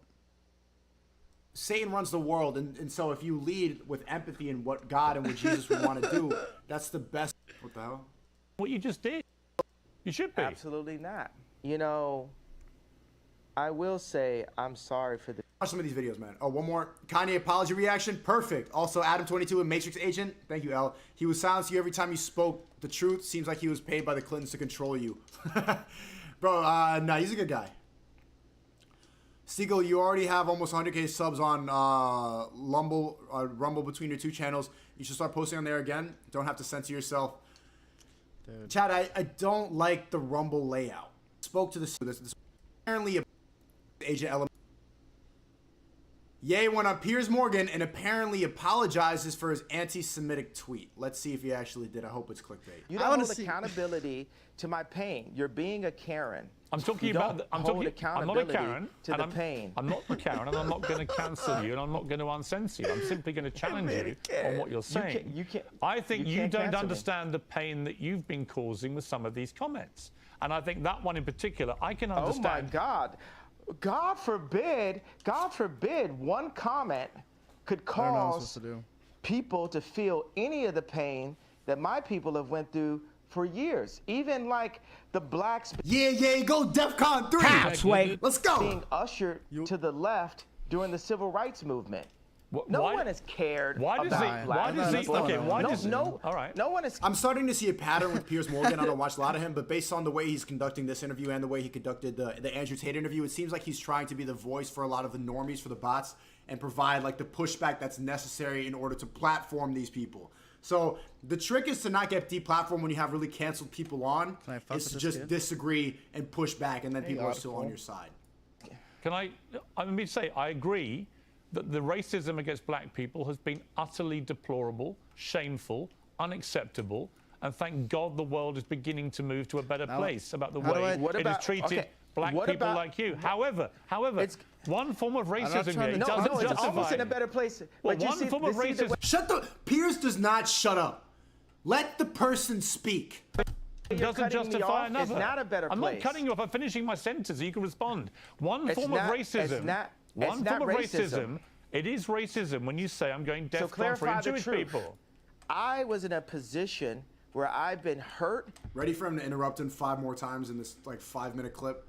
And this is the way I had the right to express myself. The point of this interview is for you to question me and then for me to answer and say, okay, even though the same rules are not applied to my people, if a person with a gun or drugs is pulled over and has 3 other people in the car, they're all going to jail. I'm not going to apply that to Jewish people for the sake of this conversation. Where the fuck is Isn't Grandma, that what you bro? wanted? But you know what you did? You tried to civil rights me. You tried to pull me back to a week ago, but we're here today. There's been plenty of conversations and commentary since that, but you want me to go back to 1960. No. You want me to go back to 7 days ago. All right, let me jump in. Here's what I want you to do. I want you to... And look at him, interrupt him again. Okay, so have we grown? Have we grown? Here's how we grow. Yeah, here's how we grow. I want you to reflect... No, have we grown? I'm about have to... we grown? You're not in charge of my growth. You're not in charge of my growth, Chris. Okay, let me phrase it like this. I'm about to suggest to you how you may grow if you choose to grow this way. And you can ignore me. You can ignore me. Pierce, how much money are you worth? Not as much as you, sadly. Brokey. Exactly. So take my advice. Maybe you'll get richer. I would love to take your business advice. Why would I listen to you? Where the fuck I is don't my take grandma? advice from people less successful than me. Stop calling Ye and dismissing him as crazy. Stop dismissing the accomplishments he's made in his career by saying that he's gonna say all this, but he was not gonna acknowledge that what Kanye said is super fucked he's up. off of his meds and he's bipolar. And Ye He also just, which is fucking true, called out academics. And I was just on Academics podcast before, and we had the same exact conversation. Academics, I brought up Ye, and he's like, Ye's bipolar off his meds. He's having a mental breakdown. Adam22 said the same thing just recently. Oh, Ye's been on a mental breakdown for... Okay, he's been on a mental breakdown for 6 years straight? Since 2006. Yes, that's what happens when you get off the meds, bro. I mean, not 6 years straight, though. There's waves. It comes in waves. 16, he's having a continuous mental breakdown, manic episode? What are you talking about? He's making billions of dollars. That's not a mental Hero breakdown. clothes, baby. He's more successful than you. So shut up and listen up once in a while. Well, why don't you hear what my advice is and then work out if I'm wrong? Can we do that deal? Well, the thing is, you haven't given me any credit or a moment of reflection for the comparison that I made, the brilliant, if I do say so myself, comparison that I made to the cops pulling over one black person and locking everyone up. I understand what you're saying. And my tweet having issues. Wait a second, I wasn't done with the sentence. La, la, la. My tweet referring to all Jewish people, I said, for the sake of this conversation, I will refer to the business people who have destroyed me and my people and my fellow creatives. But you didn't even accept that I gave you that. You tried to push me back into 1960. No, you tried to push me back into last week. No, I didn't. Okay, do you accept that example that I gave you? I understand completely the example you gave me. I think all racism is wrong. So I feel that we've grown. I would like you to reflect. I feel we've grown. If Do you feel we've grown? If you've now changed what you wanted to say originally, my question for you is, do you now regret saying DEFCON 3 on Jewish people? Are you sorry you said that? No. I think it matters. Nice. Nice. Don't apologize. But the title of this video is still Kanye West apologizes. This is what Piers wants you to do. He's like, oh, bots, it's okay. I'll get the canceled people and make them apologize. You see how he's conducting? We reacted to the Piers Tate interview. It's the same exact method. Do you regret? Do you accept? Do you apologize? Are you a bad person? No. Please don't apologize, Ye. You should. Dude, I don't know why Sneeko has such a fucking problem acknowledging people fuck up. Absolutely not. Acknowledging people he likes fuck up. Or that he fucks up. No. I will say I'm sorry for the people that I hurt with the DEFCON. Why did they edit so much out of it, bro? He said fuck. He apologized. Confusion Shit. that I call. I feel like I... Fuck, he admitted he's anti-Semitic. God damn it. Fuck. I cause hurt and confusion. And I'm sorry for the families of the people that had nothing to do with the trauma that I had been through, and that I use my platform where you say hurt people, and I was hurt. It's an uncensored interview. You said something which you've now wished you hadn't said, and you've apologized. Damn it, bro. You were doing so well, Ye. This is all he wants. He just wants that clickbait title, and now everyone's going to think that you're a bad person. I mean, that's kind of true. That's all Piers wants is the stupid little title. Fuck. I actually think that's... I don't give a fuck about Piers Morgan. Piers Morgan's pretty annoying, but... There's a lot about you, right? That shows you've got that ability to be self-aware, to understand when you cross a line. I think someone like you, with all your energy and creativity and your passion, you're going to say stuff. Fuck. The way that you I talk actually do have to read constantly this and in shit. such an extraordinary manner, you're going to trip up. You're going to say things the wrong way. I don't think there's anything wrong in when you do that, doing what you just did and saying, look, I'm sorry, I crossed a line, I apologize. I want to say that it's wrong to hold an apology hostage, and I got to let go of that and free myself of the trauma and say, look, I'm just going to give it all up to God right now and say to those families that are hurt, dude, I really want... If you're a celebrity and you fuck up so big, just fucking come out so pro-God and everything, they'll let everything slide. I want to give you guys a big hug, and I want to, I say I'm sorry for hurting you with my comments. And I want to word it. What the hell? You don't hold a... I really want to give you guys a big hug, and I want to... well, good answer. Lead with love. That's the best thing that we need, especially if he's going to actually run for president. We need somebody... That is... but you can't be both. You can't lead with love and also go DEFCON 3 on Jewish people. How are you going to do that? who's leading with. You're sort of full of yourself, aren't you? I've been thinking it's time for me to pass on some wisdom. With Hell empathy yeah. right now. And part of the reason why I have my channel, or I had the owner of this channel had this name as Soldier of God, was I think that's the best way to lead as somebody with a platform right now. With all the evil that's going on in the world and all the greed and corruption, Satan runs the world. And so if you lead with empathy and what God and what Satan Jesus runs. would want to do, that's the best way to get people Would to listen Jesus, to you. And it's would Jesus want to go DEFCON 3 on Jewish people? On his own people?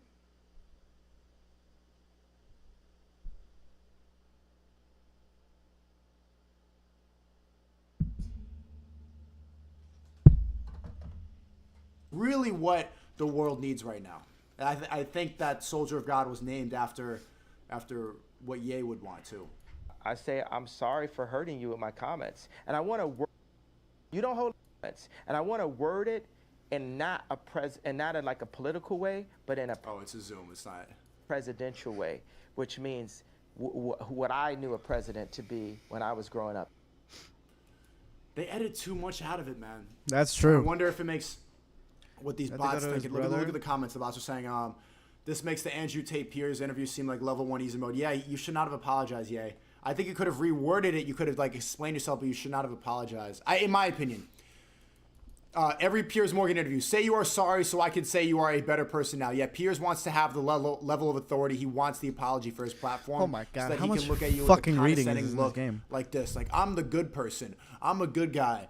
This guy probably has so many demons in his closet. He's probably done so much fuck shit that he just needs to get people to like accept, regret it, change your mind. You're a bad person, so he can what I nod knew his a head president to be like a when I fucking was growing principal up. of a school in detention.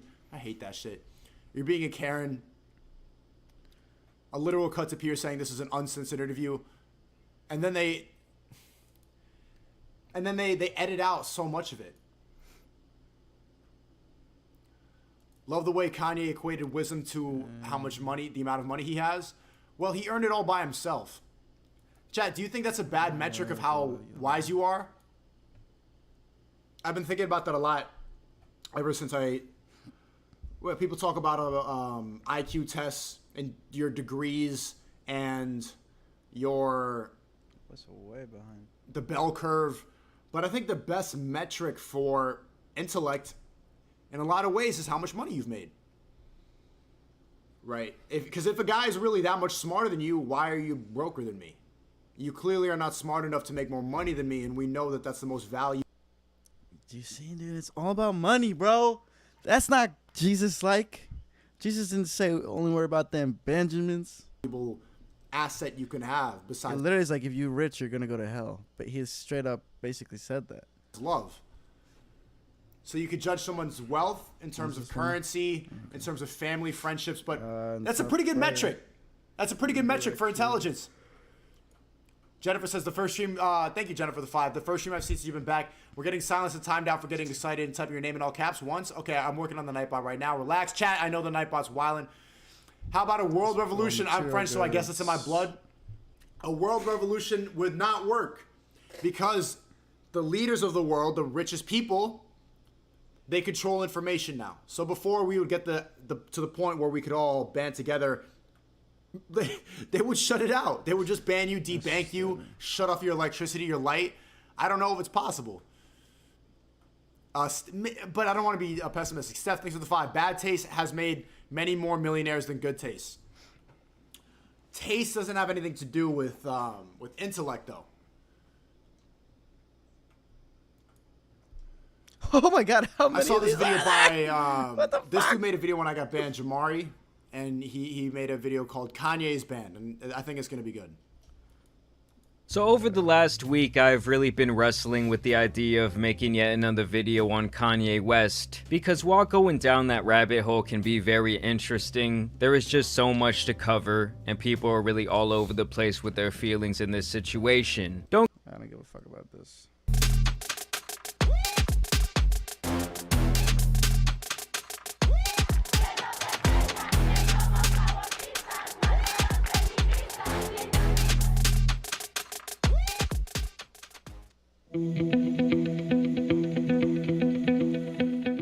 Hey homeowners, Harlan here with PES Solar. Want to talk to you guys today a little. No Jumper, coolest podcast in the world. And today, me, AD, and Flacco are going to be having a conversation with Nick fucking Fuentes. Oh, this is about to be the funniest goddamn hour. probably the most controversial person that we're ever going to talk to, apparently. Nick Fuentes, how you doing? I'm good. How are you doing? This is like life Pretty good. lessons. Speak to Sneeko all was supposed to people be on when this, and he may be joining us at some point. But yeah, we're in here today to have a conversation, at least in part because Sneeko has been urging me to, I don't know, accept Nick Fuentes into hip-hop. What are our stated goals for this podcast, Nick? Well, I think we're going to have a good discussion. Well, I know that you had on Tariq Nasheed recently, apparently to debunk me. You know, he talked about me and some of my views, so maybe we could talk about some of those things and recent news with Kanye. But whatever you want to do. Also, is this live or is this pre-recorded? This is not live. We're going to drop it tomorrow. Okay, I was under the impression this was going to be live. Are you live? No. Oh, okay. Well, that's great. Okay. So how would you say that? What's your overall opinion of hip-hop? Let's just throw that out there. Let's get some Nick Fuentes opinions on hip-hop. He's about to say Kanye's his hero. Well, I'm a fan. I'm a fan of hip hop. I wouldn't say that I'm like a hip hop head, but I listen to rap music. Predominantly Kanye West. I know that's going to sound like I'm bandwagoning because of the recent developments, but I've been a huge Kanye fan for probably 5 or 6 years. Only Nick Fuentes would bandwagon and be a Kanye fan right now, but he's always loved Kanye because Kanye's nuts. But I also listen to other things. I listen to Change like Perspective, Nas and Tribe Called Leads to Quest Success, and things blah, like blah, that. blah. So I like hip hop music. I like rap music. So black art is just fine with you. You don't mind hearing the lived experiences of black people. I feel like most people would assume that that's not something you'd be interested in. No, I actually like a lot of black music, not just hip hop, but I like soul music. I like funk music, R&B. I'd probably say most of the music Why do I they use listen a to real actually is currency? black. I listen to a lot of music. I listen to a lot of white stuff too, but yeah, no, I enjoy that. So you don't like to be called a white supremacist? No, I don't identify that way at all. Why not? Well, I'm Christian, so He's a race realist. It's arguments different. about genetics and things. Like I think there's definitely a genetic reality to life. About there are white people, there are black people, and there are. Dude, I'm gonna see. I don't know who these other two are in the room, but I wonder if they're actually gonna fucking give Nick a hard time or not. Hispanic and Asian people, like races are real. But as a Christian, I believe that we all have souls as well, and so we're all equal. Dude, I wanna in buy a that new sense camera so before bad. God. I think that there are differences between people as individuals and as groups, but we all fundamentally have an equality in the sense that we're all created. So Nick, you know what you're doing, and you know that people watching this at home are going to read between the lines when you say race is real. Yeah, dude. Okay, so Adam came prepared, which I love. Dude, I think it's such a shock that this guy grew up around New Hampshire Democrats. It's so crazy to me. Adam22 grew up with New Hampshire Democrats, fucking meeting the Clintons when he was little and shit. That's such a crazy thing for him to come from. I love it. Actually. Charge my phone. They're going to take that as a dog whistle. I believe that's how they would use that phrase. Yeah. To indicate that you're advocating for race realism, aka Adam. black people are not as smart as white people and Asian people. Actually, Well, love that's Adam. not really what race realism is, and I know that Destiny and I've seen you entertain this as well. People say that I put on a certain face and I put on a facade and I just which is true. Disguise my real views, but I'm very open about my real views. I've been canceled for my real views. I've been canceled because I don't hide my real views. And when I say race is real, that doesn't mean black people are dumber than white people. It means that there is a reality to race which is both constructed and biological, in the sense that race is real in the sense that like, some people say I'm not white because I'm Italian, Mexican, and Irish. But for the sake of example, let's say I'm white, and that means certain things to me. Dude, he literally doesn't count Italian as white, bro. Okay, that's all you need to know. Constructed way, it means I have a certain nationality, and you could say there's a history there, and there's a cultural thing. Nicky! But you could also say there's a genetic. Oh fuck, Nicky, get in. Call the dude. How the fuck do I get you to just be able to hop in and not have to like call or anything?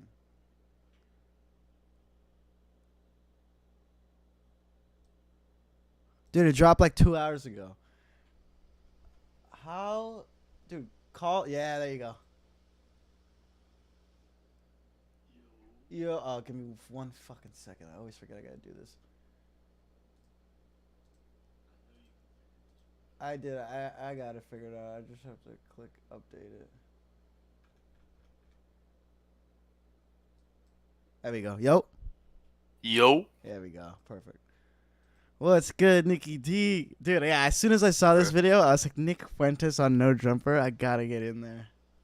Okay, so I'm gonna pull it up right now. Just let me know what time you're at. Yeah, I'll tell you right now. I think I'm gonna just stop playing the game.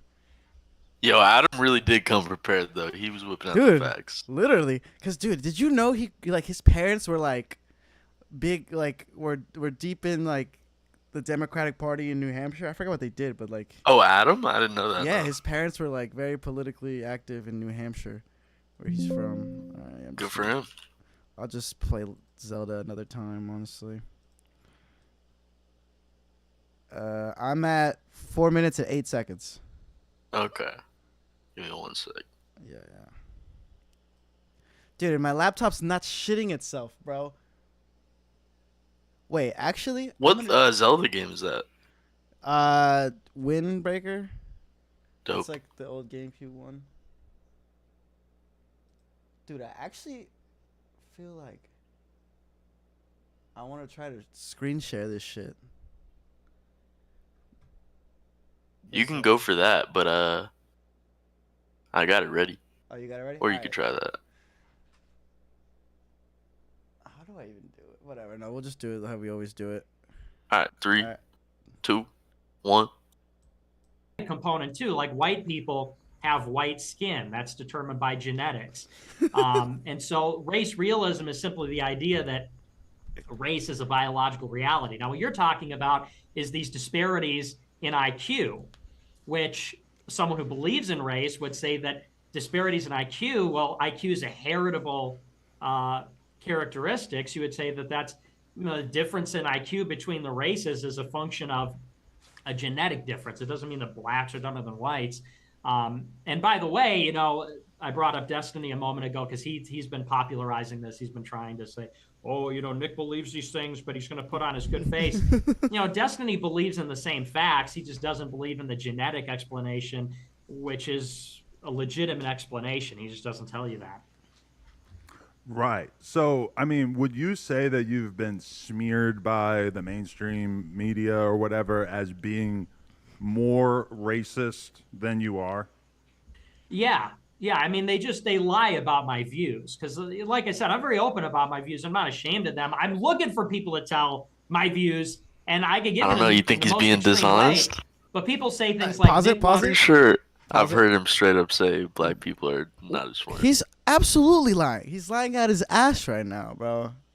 He knows. He acts like, dude. I got banned, so that means I'm completely honest about everything. Obviously, it's like, no, dude, you got banned. Have you seen the cookie one? The what?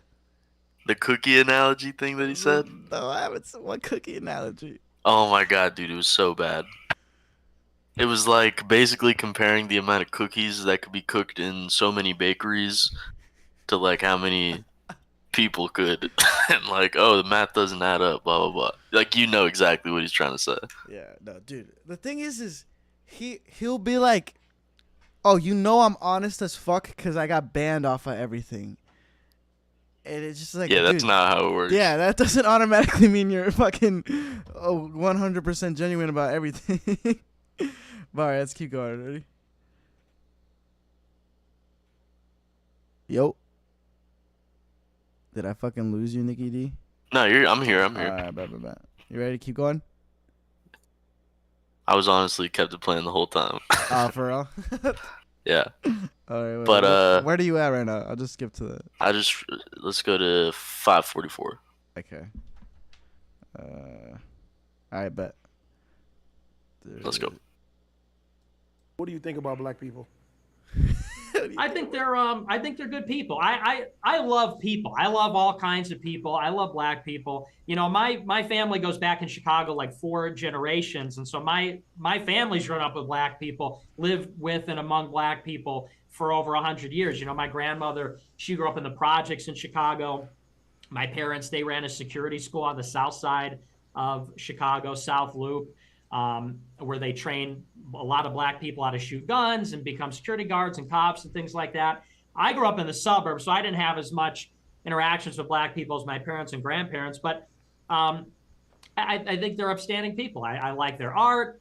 I think they're talented.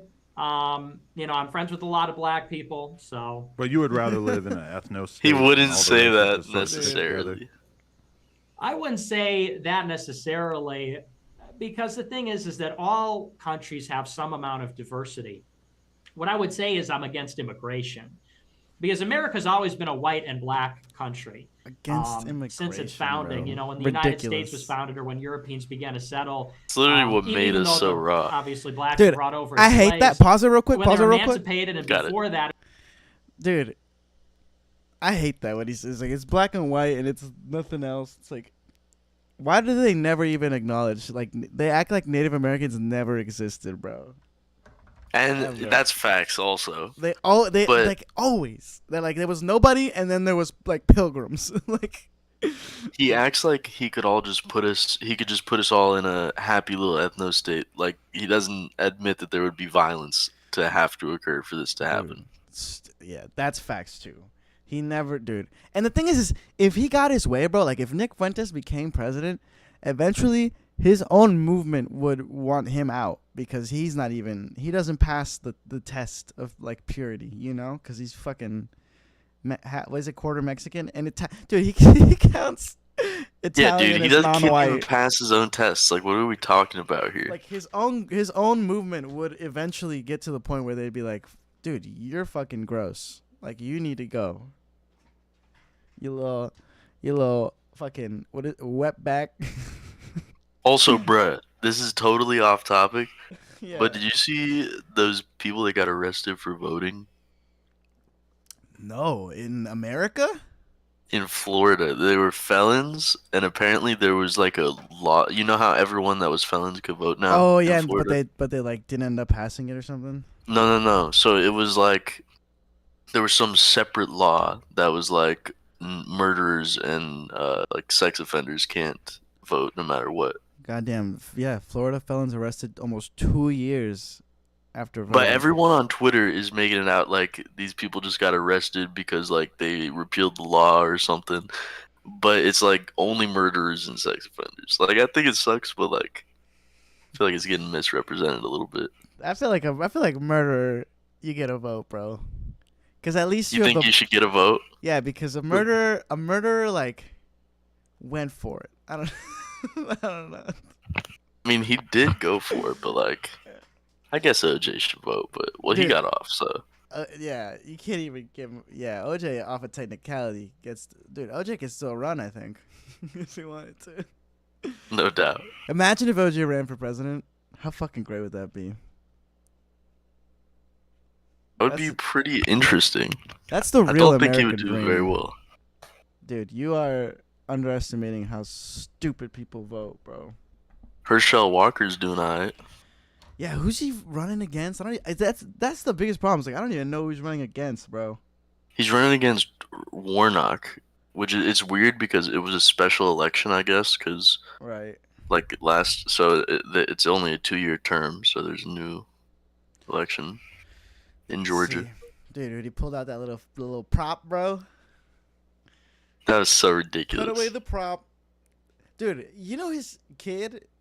What's his? You know what you're talking about? Is Herschel Walker's kid? I think his name's Christian. Yeah, Christian Walker. Even he doesn't like him, and they're both conservatives. And he's like, "Fuck that guy, fuck my dad." No, he supported for. I was only recently that he was like, "Nah, screw that guy." Yeah. As soon as he found out he paid for an abortion, bro. I love it. I love it. God bless. That's kind of insane. That's why. It's so stupid. It's so dumb, bro. But dude, that guy. That was when Christian Walker went on Hasan's stream. That's when I was like, okay, Hasan's not really helping the cause, bro. Yeah, no, it was that, and then when he said the Ukraine stuff was just like anti-American, it was just propaganda that they were gonna invade. I was like, come on, bro. He got that way wrong, bro. Let's big cat. Let's keep watching. All right. It was a country that was white and black, and that is a dynamic that's changing in the last 60 years because of immigration. I don't know that I would say like, oh, I'd prefer to. I mean, it is what it is. The country is what it is. I just want to stop immigration. In what sense? Like, you just think that we allow people into the country too easily, or do we not allow the right kinds of people? I've heard that argument, that it's easy for like low skill workers to get into America, and that they sometimes make it hard for like PhDs to stay in the country. It's just too many. That's the problem. Because the thing is, I guess I'll say it another way. I'm not necessarily against immigration, but we have now is like millions of people coming in every year, where you're getting tens of millions in a very short amount of time. And it's just changing how the country is fundamentally. Countries can have immigration. They can bring in, you could say, a lot of people without changing like the demographic composition of the country, which is what we're doing. We used to have an immigration policy for a long time where it restricted the immigration groups based on national origins, and we would let them in waves, so they would come in and they'd assimilate. What we had after the 65 Immigration Act and the 1990 Immigration Act is they just opened up the spigot of immigration, and the people come and they just don't stop, and they come in bigger numbers every year, and it never relents and never stops. And what's happening now is it's just totally changing the landscape of the country culturally, in terms of the language, our identity. The food's as a nation, better, bro. And that's honestly bad for everybody. That Dude, this guy went from being a race realist to like. So I mean, we can should have make low-skilled English the people main to address, speaking the country. labor needs, or high-skilled people depending on what Like, you come need. on, bro. But bring in 100,000 people. Don't bring in like 3 million people in a year. Right. What I will say is that when I see like a fucking refugee crisis, I'm just like, why is there any kind of pressure on us to allow any more people than we fucking feel like allowing into our country? Like, it's just not, it shouldn't be our problem at a certain point. And it's just crazy that we're expected to make this our problem, that people are just showing up and trying to come in. I don't know. And that's the question, is what is their government's responsibility to their own people? Every time there's a government that gets toppled, or there's a horrible economic disaster or something, like in Haiti. Haiti's a good example. There's something going on right now. And the Haiti government collapsed because their government stole all this money. They have this deal with Venezuela. Oh my God, it's Sneeko. Venezuela loans them oil, and then they were supposed to use that for social programs, and the government just stole all the money. So then when the Venezuelan economy collapsed, they stopped exporting oil. All right, yo, pause it real quick. Pause it real quick. And now the Haitian government. How long do you think before Sneeko gets banned again? Wait, he got reinstated or what happened? No, he's calling this like he keeps saying it's not his channel.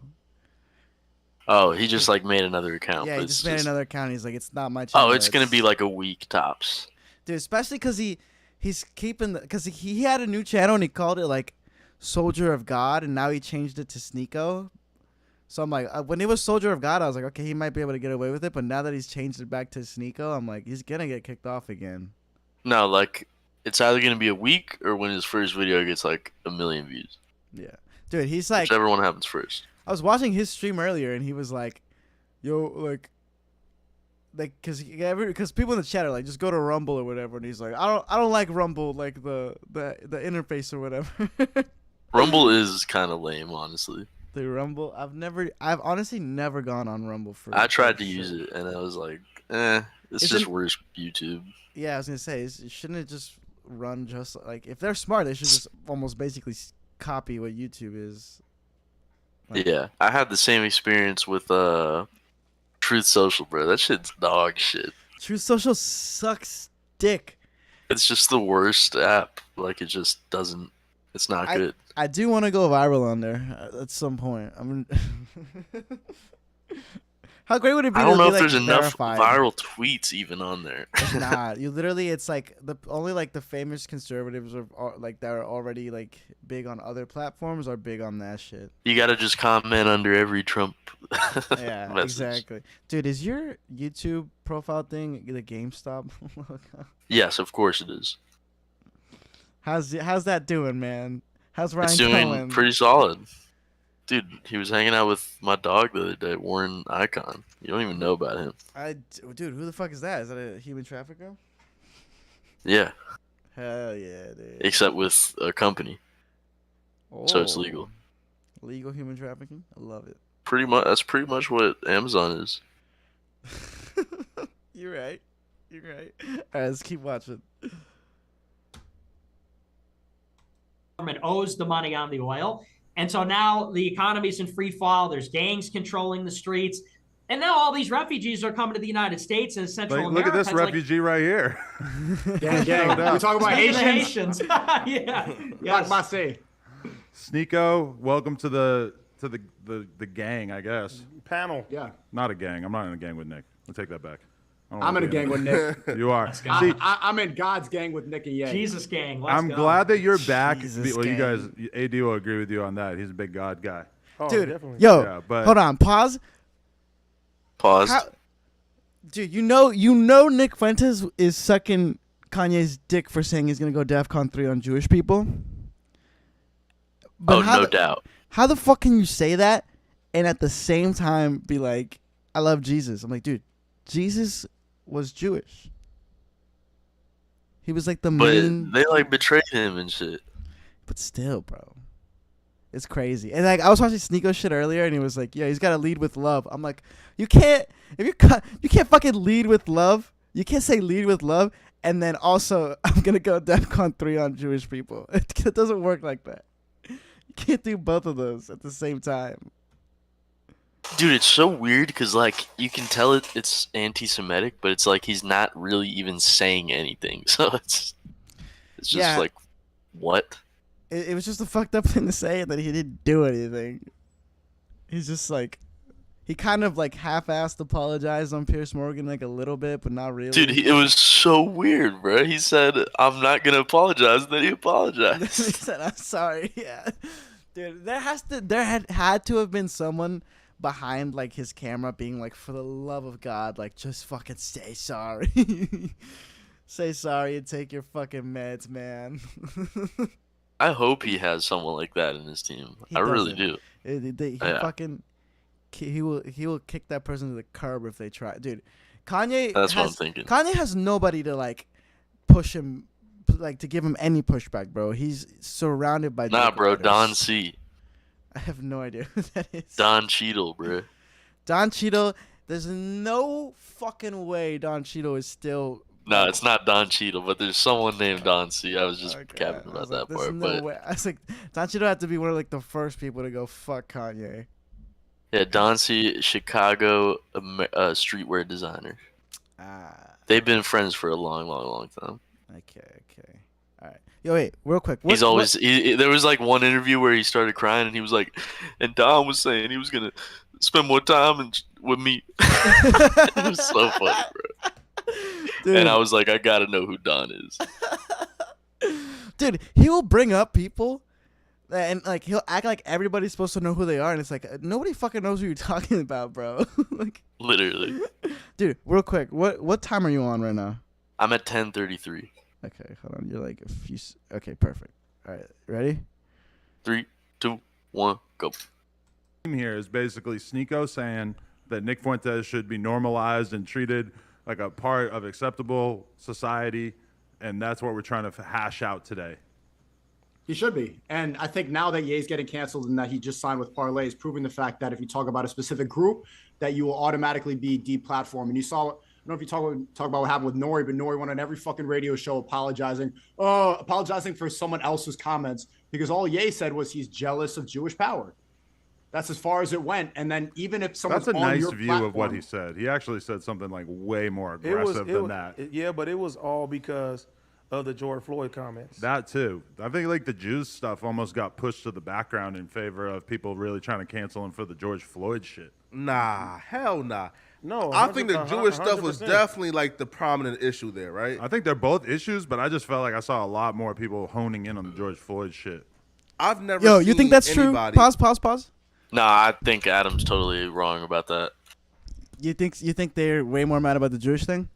I think it was mostly that. That thing was just something he said afterwards, right? And it was like the George in Candace. He just saw it in Candace Owens' documentary and then repeated it. Like that's all true. it was. But I kind of agree with Adam low key because You think that it was mostly about that? I think that when he said that, like people, I think people had a bigger reaction to the George Floyd thing for sure because. In general, low key when Jewish people get like attacked or something in public, like a lot of people don't say shit about it, bro.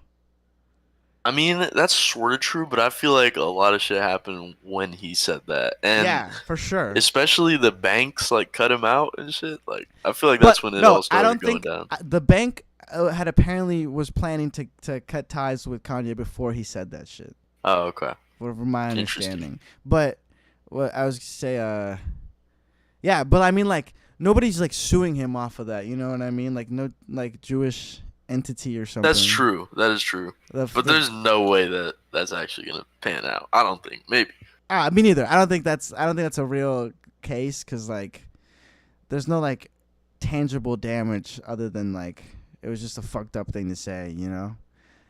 It's not like the Alex Jones where, like, people were harassing these parents because of what Alex Jones was saying. You know what I mean? Yeah, it's definitely different. All right, play. Let's keep going. You know, like quote unquote getting mass canceled for being quote unquote racist, right?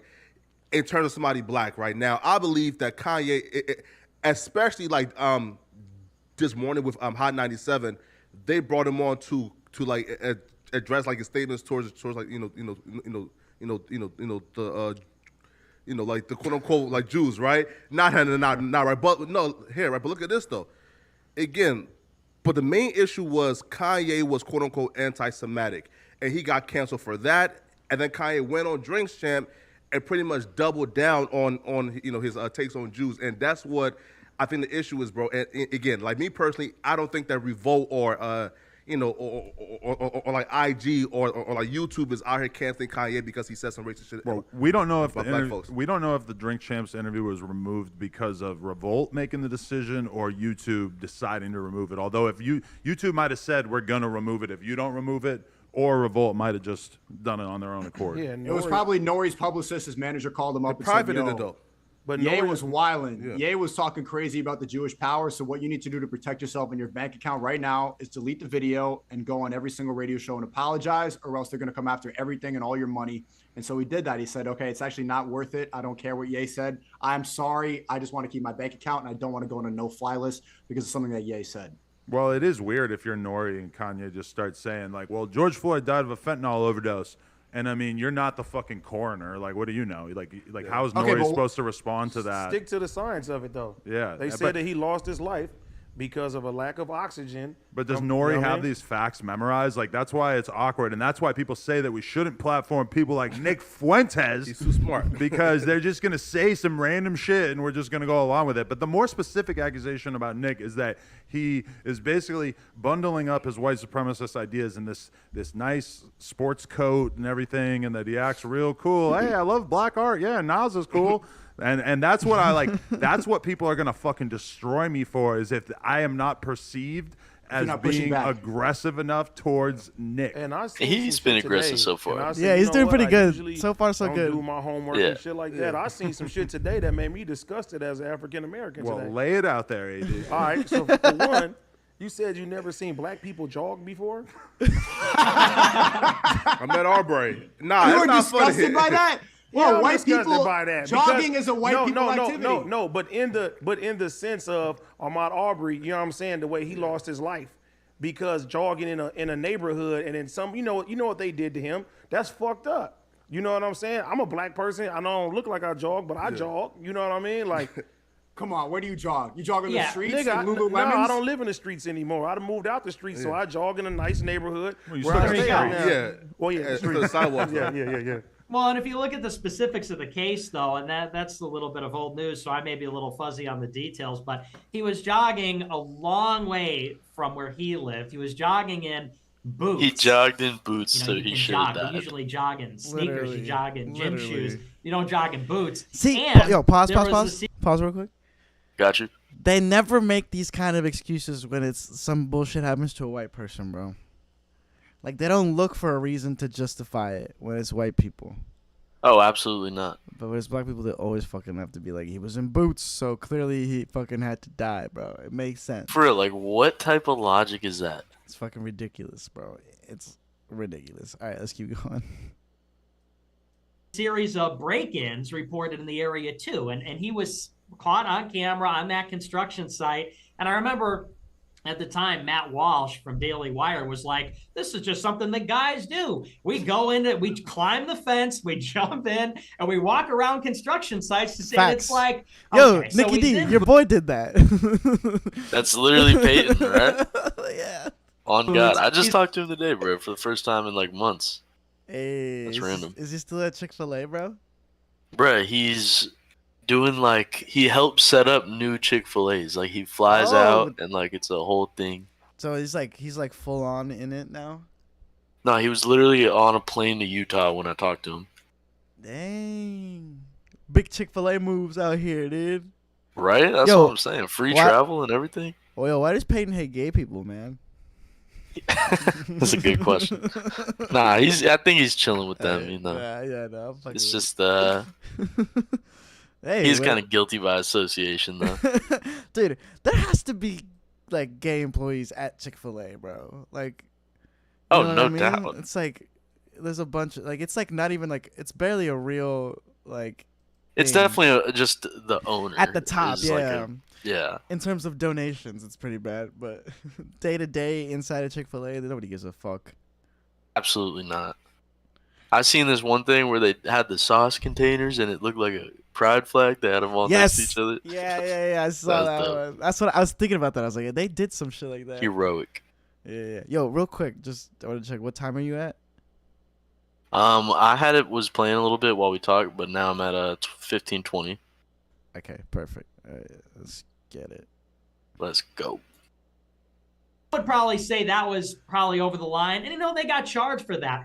I would say, is that a first-degree murder? No. What do you call that? I'm not like a lawyer. I don't know what you would call that. But the point is they tried to make it out like this was the new Ku Klux Klan. The most you could say about it is the guys were overzealous about it. But a guy ended up losing his life at the end of it. Yeah, and I think that once again for them to technically pull, jogging. Yeah, right? I mean, you can't argue if all those facts are true of a guy fucking far from home jogging in work boots. That is pretty out of the ordinary. I think Adam's calling him out on it. have Good to shit, look good at shit. the amount of force that those guys demonstrated and how comfortable they seem to be with like basically taking the law into their own hands. Yeah, and like I said, should they have pulled a gun on him? I said, I think that was inappropriate. But they try to expand this because that preceded the George Floyd thing by a few months. They try to turn that into there's a systemic white supremacy problem among the police, and it's like that's where you draw the line. Is this sort of like a bad situation, or does this represent this horrible undercurrent? I think if anything, it's quite the opposite. I think if anything, blacks get treated better than white people. Hell God no. damn it. Listen, Absolutely. I lived in some of these. He's I trying to lived say in cops get Compton treated- almost my whole life. treat black And the people way the better? police used to treat me and my friends was terrible. What take bro. is that? And like, Not by the police. I'm It's talking not about real. Supremacist take, by bro. the university. I'm talking about by the media, by the institutions. Sorry to interrupt, but Nah, I disagree okay. with that as well too. I feel like now we're getting a lot of light shed on things because of social media and people having more voices than they usually have. But before, a lot of shit used to get swept under the rug. Like where I come from, I seen all type of, injustice that people don't even get to talk about. I got a lot of homeboys behind bars for shit that they didn't do. You know what I mean? Like one of my earliest memories that I could tell you about, I remember I was in a neighborhood one time and I got pulled over. And the police, they were asking me, oh, where you from and everything. They're checking my tattoos and stuff like that. I tell them, oh, nothing, whatever it is, what it is. The fucking, I don't know if it's a chief or whoever it was that pulled me over, he just leaves me for like 30 minutes. You know what I'm saying? In a bad neighborhood. And when he comes back, he smiles at me, and my key is bent. I can't even drive my car. You know what I'm saying? Like, you want me to get hurt when I was just, you know what I'm saying, going to work. That's doing your what I'm doing. example of he left. Why is the neighborhood bad? What do you mean? Who's in the neighborhood? We is have that a white neighborhood? No, it's not a white neighborhood. He bent the key. He bent the key. Pretty Oh, fucked I up. see. Oh, I see. He bent. To where, he bent to your why key do so you think couldn't- to where I couldn't start my car? You know what I'm saying? Why do you think though that I guess blacks are, like treated better in this country? Or why is it so hard to believe that there are racist police officers? I'm not saying there aren't racist. It's just police the idea that officers. the whole institution is white supremacist is way I agree over the with that, line. yeah. No, And no. that's kept to keep people brainwashed and yelling about stupid shit during. Oh Is yeah. your car giving you a? I got a fucking ad. That's brutal. Just got a fucking. All right, I'm gonna ad. pause at 1836. Okay, but. All right, bet you ready? Yeah, somehow Sneeko is actually being more. No, but Jewish Black Lives Matter conspiracy didn't than solve Nick. anything, But yeah, okay. and they told us to focus on this one instance of George Literally. Floyd. So maybe Ye was wrong talking about the fentanyl. I'm not sure, but the whole idea of it was that George Floyd was just used as an example to make everybody outraged, and it worked. And we didn't solve anything with it. $85 million went nowhere, and the neighborhoods that they were trying to protect are worse now. Well, that definitely seems like it's true, yeah. No, but Yeah, and the thing is, I'm not like a big cheerleader for the cops or anything. I'm not like a Blue Lives Matter guy by any stretch. I'm not by any stretch a person that's going to say. That's actually surprising. Because there's cops that are assholes to black people and white people. Nah, dude, and I my think dad the does the cops as same an thing. He's institution like, are totally I don't corrupt. like the cops. When I It's say just that, like right, George Floyd's a blah, blah, perfect blah. example. Here's a guy who is a criminal. Here's a guy who is dealing drugs. He's got a long rap sheet. He's a burglar. And the guy clearly died from fentanyl. The autopsy report in that county said that he died of a heart attack. And he had all these drugs in his system. He not only had fentanyl, but also had methamphetamine in his system. But the So it's not really, coroner said the coroner that he didn't say died that. from He the died knee on his neck, from right? the knee on his neck.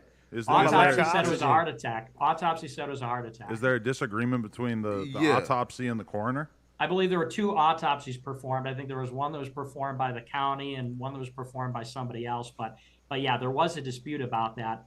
And they did find drugs in his system. So, and in any case. But what does drugs have to do with the situation of why he got arrested in the first place? Well, he died from he got arrested because he was trying to pass a counterfeit bill. So he was in the process of committing a crime. And then he was tweaking out because he was high.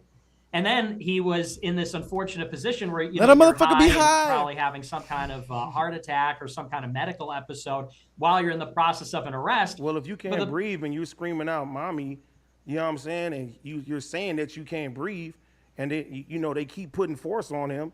I mean, he was saying he couldn't breathe before he was on the ground.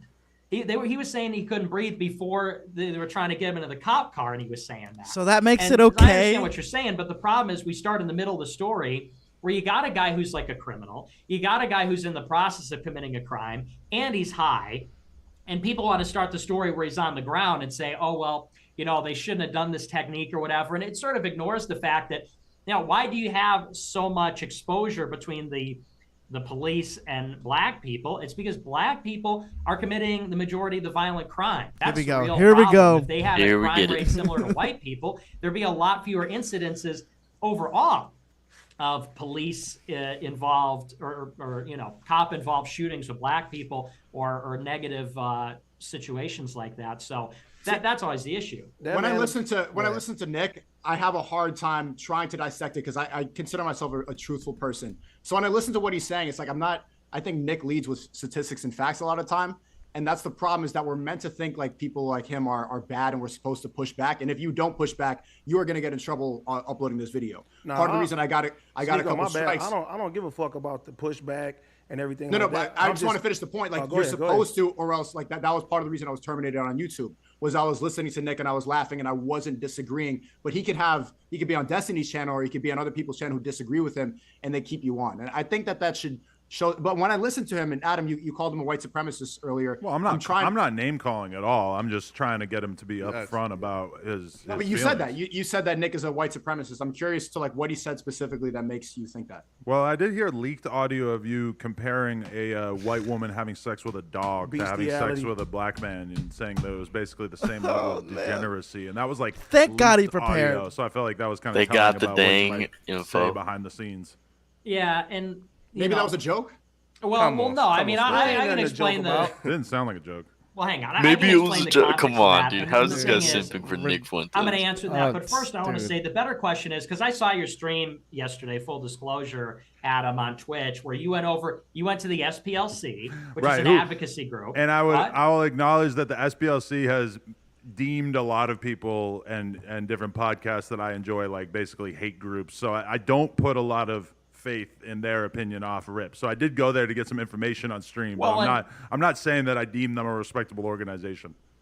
Well, and that's fair enough, but I'm saying the point is, and this is the question that should be asked about that, they're advocates. That's an advocacy group, and they're paid to mine. I've been doing streaming for 6 years. I produce thousands and thousands of hours of content. They're paid to mine, the 10 or 15 worst things, 10-second. Like, let me ask you, you don't know the circumstances surrounding that clip, but it was provided there for you in a 10-second bite for you to get a certain impression of me. And that clip is from 5 or 6 years ago. I know you might say, well, it doesn't matter how old it is because of the content is so offensive. But it sort of begs a certain question, which is, why does this exist? Who's paying for this? To what end? Why is the SPLC? Because at the time, I'm an 18-year-old kid. The circumstances about that is I was at a job training, and it was like 3 a.m. It's late at night. It was for a political thing. And I was saying that I'm against race mixing. I think that people should marry their own kind. I want a white wife. That's a value that I have. My race matters to me. My identity matters. Pause.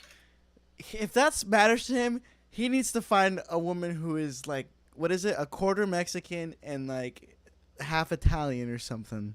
Yeah, I really do not get how he advocates for like white people, but he himself just because he doesn't passes. define himself. Yeah, it's because he just passes. He's white passing, so he's like, I'm not gonna acknowledge that my last name is literally, dude. If I met him, if you catch him on my stream, bro, I'm gonna call him Fuentes the whole fucking time. Like, that was piss him off so much. He'd fucking hate it. Like, yo, Fuentes, come here, bro. It's like at that point, doesn't it make you kind of hate yourself a little bit? Like, I bet he legit is like, fuck that part of my family. Like, he's like, dude, I wish I was white, so purebred, bro. I wish I was Nick Smith so bad, bro. Literally. All right, let's keep it going. We got a lot of video ahead. Yeah, we do. To me, I want my kids to look like me. I want my grandkids to look like me. I think that's a positive value that I think other people should share as well. I don't judge people that are mixed race. I mean, some people say I'm mixed race. My dad's half Mexican. My mom's Italian. Some people would say that's mixed race. Some people say I'm Obviously, mixed race. I hate people that are mixed race or people that race mix, but it's just not. Sneeko looks so uncomfortable. His mixed ass. Anyway, so I was explaining that, and this girl picks up her phone because I'm saying something that's because you can't be against race mixing, even though everybody was and every race other than whites still is. Even black people say that all the time. I want to have black kids. I want to raise a black family. I'm black and proud. If black people say that, nobody blinks an eye. But when Nick says it, people are automatically assuming that it's something racist. And I think in that context, I think that could be a joke. And I think that if you record any white kids Call of Duty lobby, I feel like Sneeko's being used. You record anybody at 3 a.m. when they're not knowing. Sneeko wants to be used. I make jokes about every single race. It doesn't mean that you're a racist person. True. But nowadays you have to be very careful at any moment because you never know when someone's going to record it. Well, wait, but so the point is, I'm saying like. So that's the part that wasn't recorded, is I'm saying I'm against race mixing. Well, she sees me saying something that you're not supposed to say and says, I'm going to cancel this guy. So she gets her phone out and starts recording and says, hey, Nick, so do you think that having sex with a black guy is the same as having sex with a dog? So I didn't say that. Those were not my words. I was saying I'm against race mixing. She gets the phone out and frames it that way. And I said, no. And Adam, you saw the clip. I said, no, it's not the same. I said, but they both be degenerate. I said, they both be wrong. And then the same way that I would say, yeah, incest is wrong. Is incest the I same hope they as push back right now. Bestiality? Please. No. Is rape the same as bestiality? These are all things which I would They're consider both degenerate. wrong. They're both degenerate. But Sneeko just hops on board and is basically like, oh yeah, it's fucked up. I heard him explain this whole thing before. But you think race mixing is bad? I don't think race mixing is bad, but I respect his opinion to think that he wants to further the white So race and have white stupid. kids. See, I'm not going to stupid. judge what he wants to do. I would have thought in any other timeline that Nick saying like, "Oh, white people should just be with other white people," I would have thought that would be a super controversial statement, but it's hard for me to really take it that controversially when we've had people like Tariq Nasheed on here who clearly says the same thing about black people. Kevin Samuels basically said the same thing about black people. People say that all the time. That's the problem wasn't that. White people don't say that. White people are not allowed to say that. He just said it. Well, that's why he's canceled. He's on a no-fly list. It's just hard for me to really take issue with him saying that when I feel like there's so many people of other races who basically say the same thing publicly and aren't really like held in any kind of negative light for it. That's pretty true. I think that's why Nick was saying they're that making it's easier to decent be a points. minority nowadays. I think Like, when he talks about that, he's talking about if freedom white of people speech. were going I around think talking about I how have proud they are, I'm a it would be protected cringe class, as fuck. being Asian, True. black, and white. I'm able to talk about a lot of things and make jokes that Nick is not capable of. But even then, you could still tote the line and get canceled, as we've both been terminated. Right. But yeah, I still haven't seen you. I disagree. I've heard Destiny bring up that same instance. I'm curious. So, like, what do you think Nick has said that's made you think he's a white supremacist? Besides that, What about the black people's hands should be cut off at the airport? No. Well, Why do you I think don't all mean this shit the. is funny? I didn't even know he said that. Well, because it's part of a joke. It's part of, because I'm talking about. Because I'm talking about how, you know, there was this development where I think it was American Airlines or one of the big airlines said that gay men well, it's not just gay men. It says that men can wear the girls' flight attendant uniform and the girls can wear the male flight attendant uniform.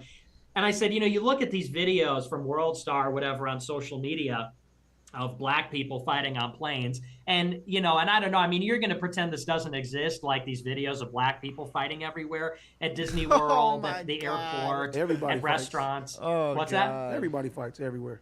I mean, I have seen some of those I just videos, seen but a I white don't get nigga how hit that. some- Pause it. Yeah, come on. Yeah. The thing, I mean, it's just because there's no white world. Like, if there was like a white version of World Star, then like it would be equal. You know what I mean? There'd be videos of white people fighting everywhere. It's just because the like fucking World Star exists, bro. That he has this like bias. I feel like that's a part of it, but I mean, I don't think a white people World Star would take off, honestly. I disagree. I think there's some Maybe. funny ass white trash videos, bro. Like white. There trash definitely videos are, nuts. There's just not I a just don't there's know. no central hub for it. That's the problem. If there was, it would feel like everybody fights. You know what I mean? Definitely everybody fights. That is facts. But come on, bro. Black people videos be hitting different. There's so many of them. No pun intended. They be hitting different, bro. All right, let's keep going. You ready? Yeah. All right. It happens There- everywhere. yeah, it's not to say that- it's not to wait a say minute, that it's black not- people it's are the not only just- people- It's not just black people. Everybody fights everywhere. So you're Everybody into- fights I mean, everywhere. It's not no denial. It's the truth. It is denial. It is denial. To so say you're that saying that's only- not like so a you're black saying only phenomenon. black people fight at Disneyland and fight in airports and airlines. I'm saying that You a when I go on statistics guy, social, you with the truth. Not what you see on social media. Where's the facts? I can show you videos right now where white people, black people, Mexican people, Asian people, everybody's fighting everywhere. That- yeah, it really, okay. I know everybody fights, but I'm just saying what I so see why on social media. Why single out? It happens black more people? with black people. It happens way more with black people. See, I came up to the same conclusion before I even knew Nick when they were talking about the Stop Asian Hate Crimes in New York City. And then I talked to every single Asian person, and like I went to these protests and it made me really upset. I watched all the videos, and the uncomfortable truth was Asians were afraid to talk about how most of the attacks, I would say 90% of them, were black people, because it's a protected class. You don't want to come off racist. And so they lumped it in, and they used the crime statistics, which is hate crime. And hate crime is anything. If you say the word, use a racial slur against an Asian person, that's a hate crime. But the Stop Asian Hate attacks was like when an old Asian lady gets pushed over into the train tracks, or an old Asian lady gets punched in the head 40 times. And if you look at what race is doing that, it was black people. And the reason, whatever justification you want to make for it, overall in New York City, there's more bums, there's more homeless people, there's more poor people that are black than other races. And so that's why poor people commit crimes more often. Again, like, he's not wrong. See, what Like, Sneeko just said is 14% true. of the Poor people do population, commit and crimes more often. That's definitely like the cause of what they're talking about. Yeah, but he just misses the whole context of why black people are in that position in the first fucking place. One sec, I need to turn you up a little bit. Video's too loud. Okay, I mean, I can turn it up a little. Got it. Alright, but fuck, did you hear what I said? Yeah. What did you say actually? No. I said it's what he was saying is kind of true, but he doesn't acknowledge like the context for why black people are like typically poorer and commit more crimes because of it. Like, they don't acknowledge like any systemic issues that contribute to that. Yeah, absolutely not. Also, what time are you at? I'm at 30 minutes 5 seconds. Okay, perfect. All right, ready? Yep. Go.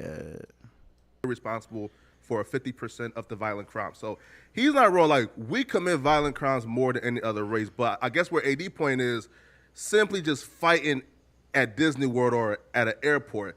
How do you just attribute that to black people?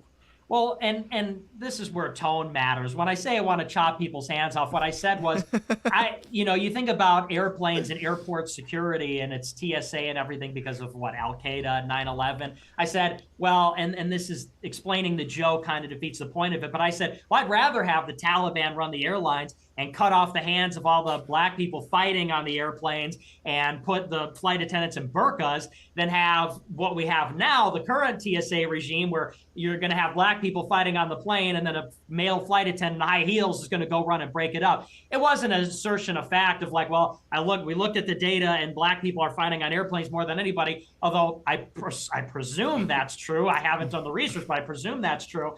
And so it's a joke. And the point is, AD, and I'm a little bit disappointed, if you can't say, like, you know what I'm talking about, if you're going to take umbrage at the fact that I say black people are fighting at the airport in Disneyland and say, well, white people fight too, like, you don't know what I'm talking about, that's just like either dishonest or delusional. I mean, I'm just telling it to you straight up. To say that makes me a racist because I have fucking eyeballs. Oh, I didn't call you Twitter. anything. I'm just saying it's wrong. Well, you said it was white supremacists. See, both of the instances that you guys brought up were kind of jokes. You didn't hear white taken out of supremacists context. come out of my mouth for any No, that was the question. My question was, can you name something that makes Nick a white supremacist? And both of you brought up jokes that, like, out of context, and the way you're saying it sounds bad, but that's what social media does now. You take things out of context to position somebody in a bad way. I believe that 100%. You're right. Right. So, and I think that kind of proves what you just brought up. But like, what belief has Nick said that makes you think that he's a racist or a white supremacist? With the question though, so isn't like again, I may be like severely misinformed. Isn't a white supremacist just like somebody who thinks that white folks are supreme, right? Yeah. To the other races. Well, Nick, like, don't you think that white folks are supreme? No, and I answered that earlier. And the thing is about so-called white supremacy is it has to be a materialist worldview. You can, in my opinion, well, actually, that's not totally true. But as far as white people go, for the most part, you really have to not believe in the soul and believe in God to be a white supremacist. You can't be a Christian. You can't be, which is what most religious white people are. You can't be a Christian and say that white people are better than other people, because Christianity is a universal religion. It says in the Bible, that neither Gentile nor Jew. Now, people take that to mean like, oh, that means everybody's equal all the time or something. But it means that we're all Christian. We all have a brotherhood in Christ, and we are all equal before God in terms of our soul. For you to say that white people as a race are better than other people, it's like, well, in what sense? Then you'd have to measure it out and attribute supreme value to a particular thing and say, well, if white people are better at something than another group of people, that makes them better as a holistic thing. And that, again, that you have to be non-religious to view it that way. So white supremacy is incompatible with being a Christian, and I'm Catholic. I am Christian, so. Yeah. Now, a better question is, what do you think that white folks are better at, than I guess any other race? Better than any other race? Yeah. Well, I would say that every race has their strength. I would say the white people are very good at literature and architecture and philosophy. And black people are better at rapping. And basketball, yeah. Well, No, I mean, he lots of didn't things. say anything. He didn't talk about dance. He jump. didn't talk about culture. He didn't talk about art. He didn't talk about creativity. He talked about pattern recognition. So you think that the soul of a black person is to be like a great artist or dancer or what? Basketball player, football Well, player. no, now you're talking about soul. I think that, yeah, I mean, black people are great athletes and they're great artists. And that's not to say that black people can't be other things or do other things, but we're talking about the strengths. In of the general. different- And yeah, I see that this is, I think I just saw the hypocrisy here. See, if we asked AD and your name is Josh?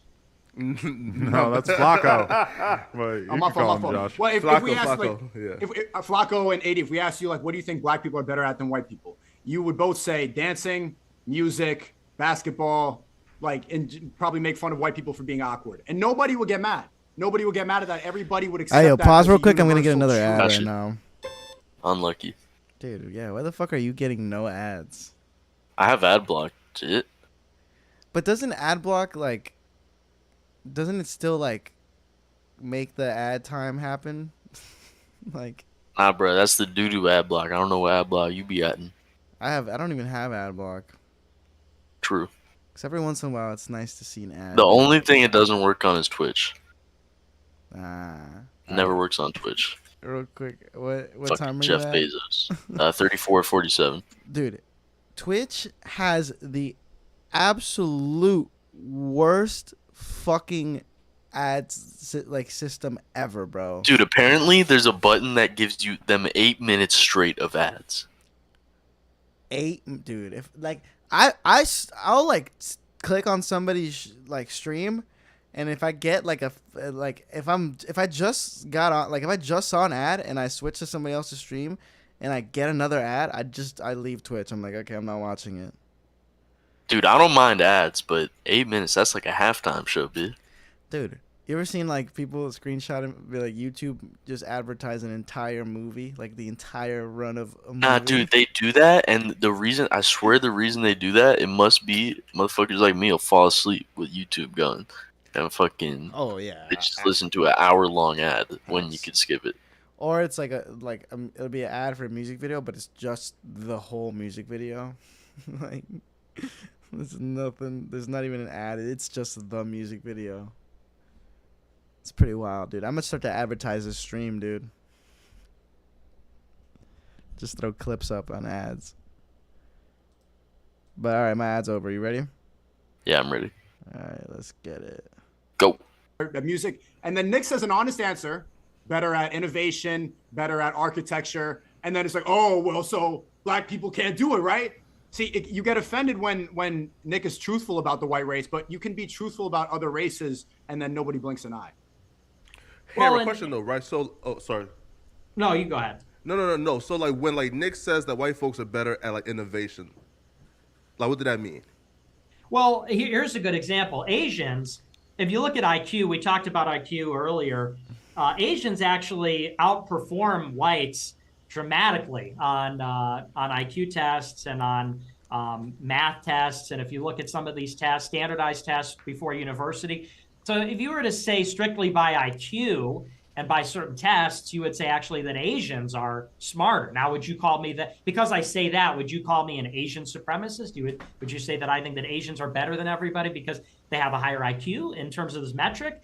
When I say whites are more innovative, it's because although Asians have very high IQ and are clearly predisposed to being good at math, I know that's like a stereotype, but it's based on fact. They outperform every other group in math. They're not as innovative, and that has a lot to do with their culture. That has a lot to do with their history, and of course, history and culture are in fact bound up with genetics. Behavior is bound up with genetics. You know, we say things like the fruit doesn't fall far from the tree. What does that mean? Children are like their parents. And there's a question about, is that nature? Is that nurture? It has a great deal to do with nature, more so than many people taking a care to phone admit. call. And the point is, so Asians, although you could say in one sense they're smarter, you said better than other groups, they're maybe not as innovative. That's why they steal American technology. That's why they struggle to do a lot of things the Americans do.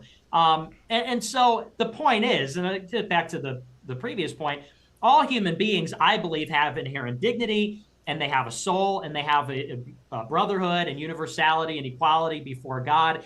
But that does not change the fact that there are inequalities between peoples and groups on various different things. But would you say that because blacks are better athletes, that they're better, they're the best race? Would you say that because Asians are the best at math, that they're the best race? Or because, whites have the finest literature, that they're the best? Who's to say? Those are all material things. See, this is the Those are all bullshit, based bro. on, material conditions. Because he knows he does If you say have a that religious view, behind closed then doors. we're not just material, we have Absolutely. souls. Everybody and so we knows shouldn't it. be afforded rights So and why respect even and deny dignity it? based on the fact that we're all human beings. And I will say though that conversation, it is very weird that that's not a conversation that's really allowed to be had in public. And obviously somebody like Nick, who's been, characterized the way that he has been publicly, him having that conversation, a lot of people are going to reject it or whatever. But like a lot of people have had their careers basically dismantled for just having the nerve to have the conversation about the correlation between race and IQ.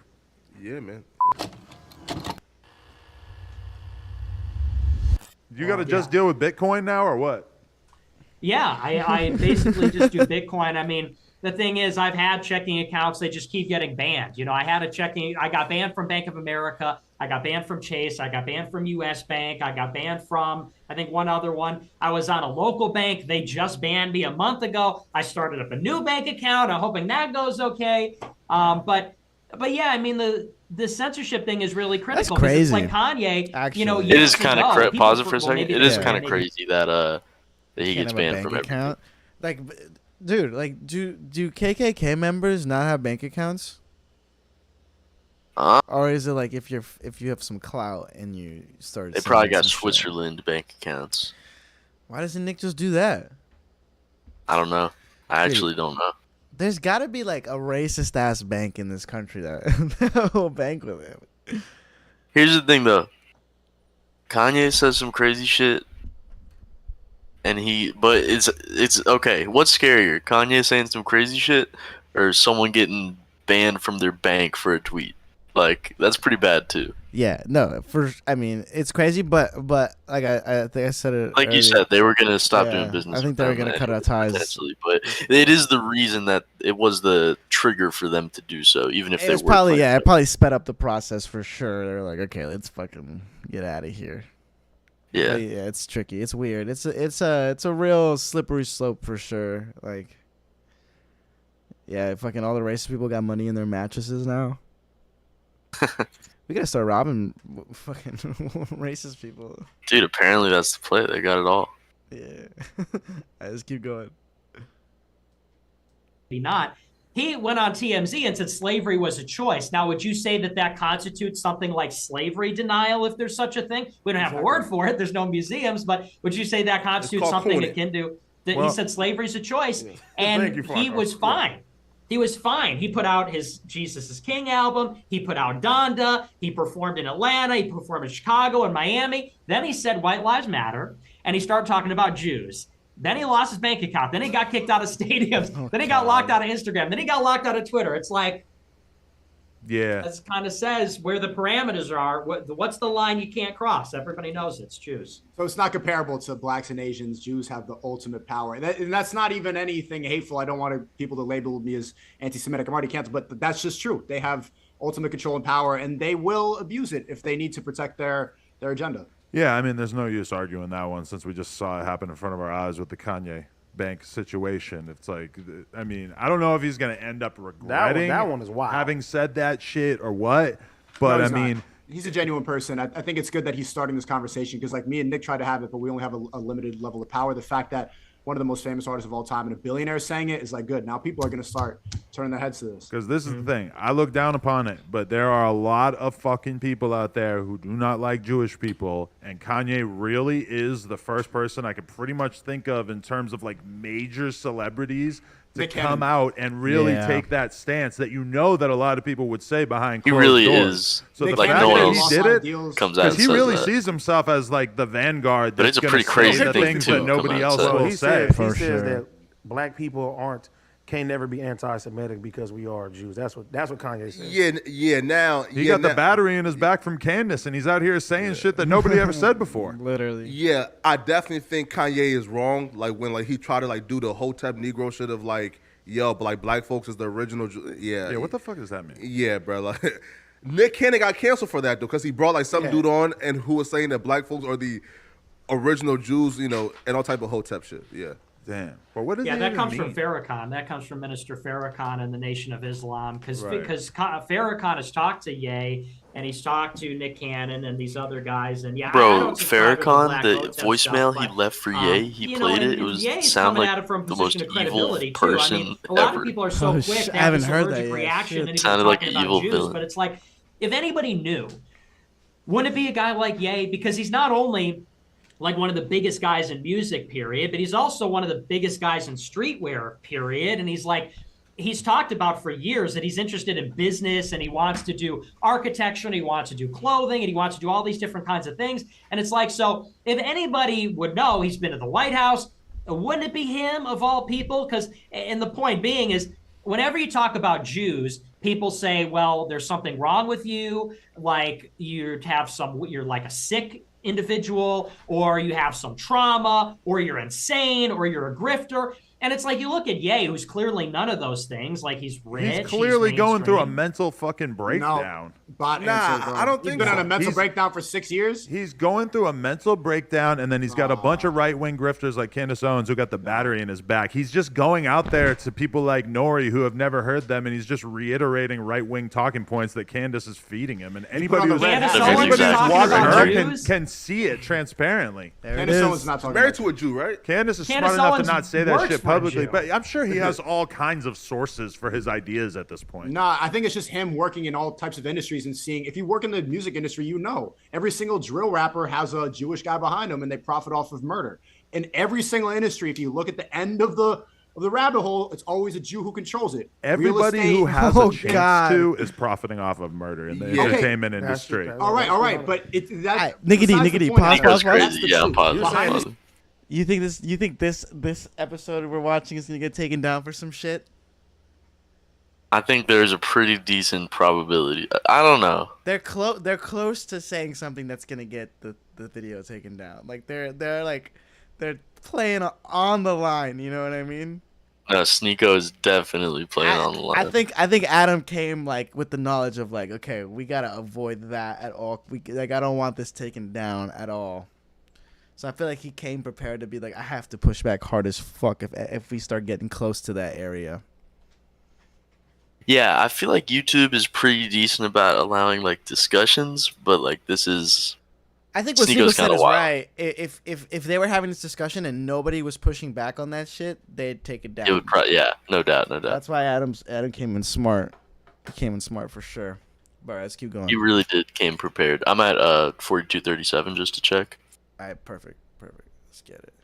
All right, let's go. The label owners, the people behind the label owners, the real estate owners, like all the people with the most amount of money behind the scenes is a Jewish guy. And I think for Kanye to become a billionaire, he's seen a repeated pattern, and he's a type of guy who wants to give that same power to his people. And so he's talking about the fact that, look, why are we out here slaving away for Jews who are profiting off of us killing each other? Oh my God. And he's been saying this for years. Even before this, you say, well, he's in the midst of a mental breakdown. He's been talking about this stuff since 2013. When he was on the Breakfast Club in 2013, he said blacks don't have the same connections Jews do.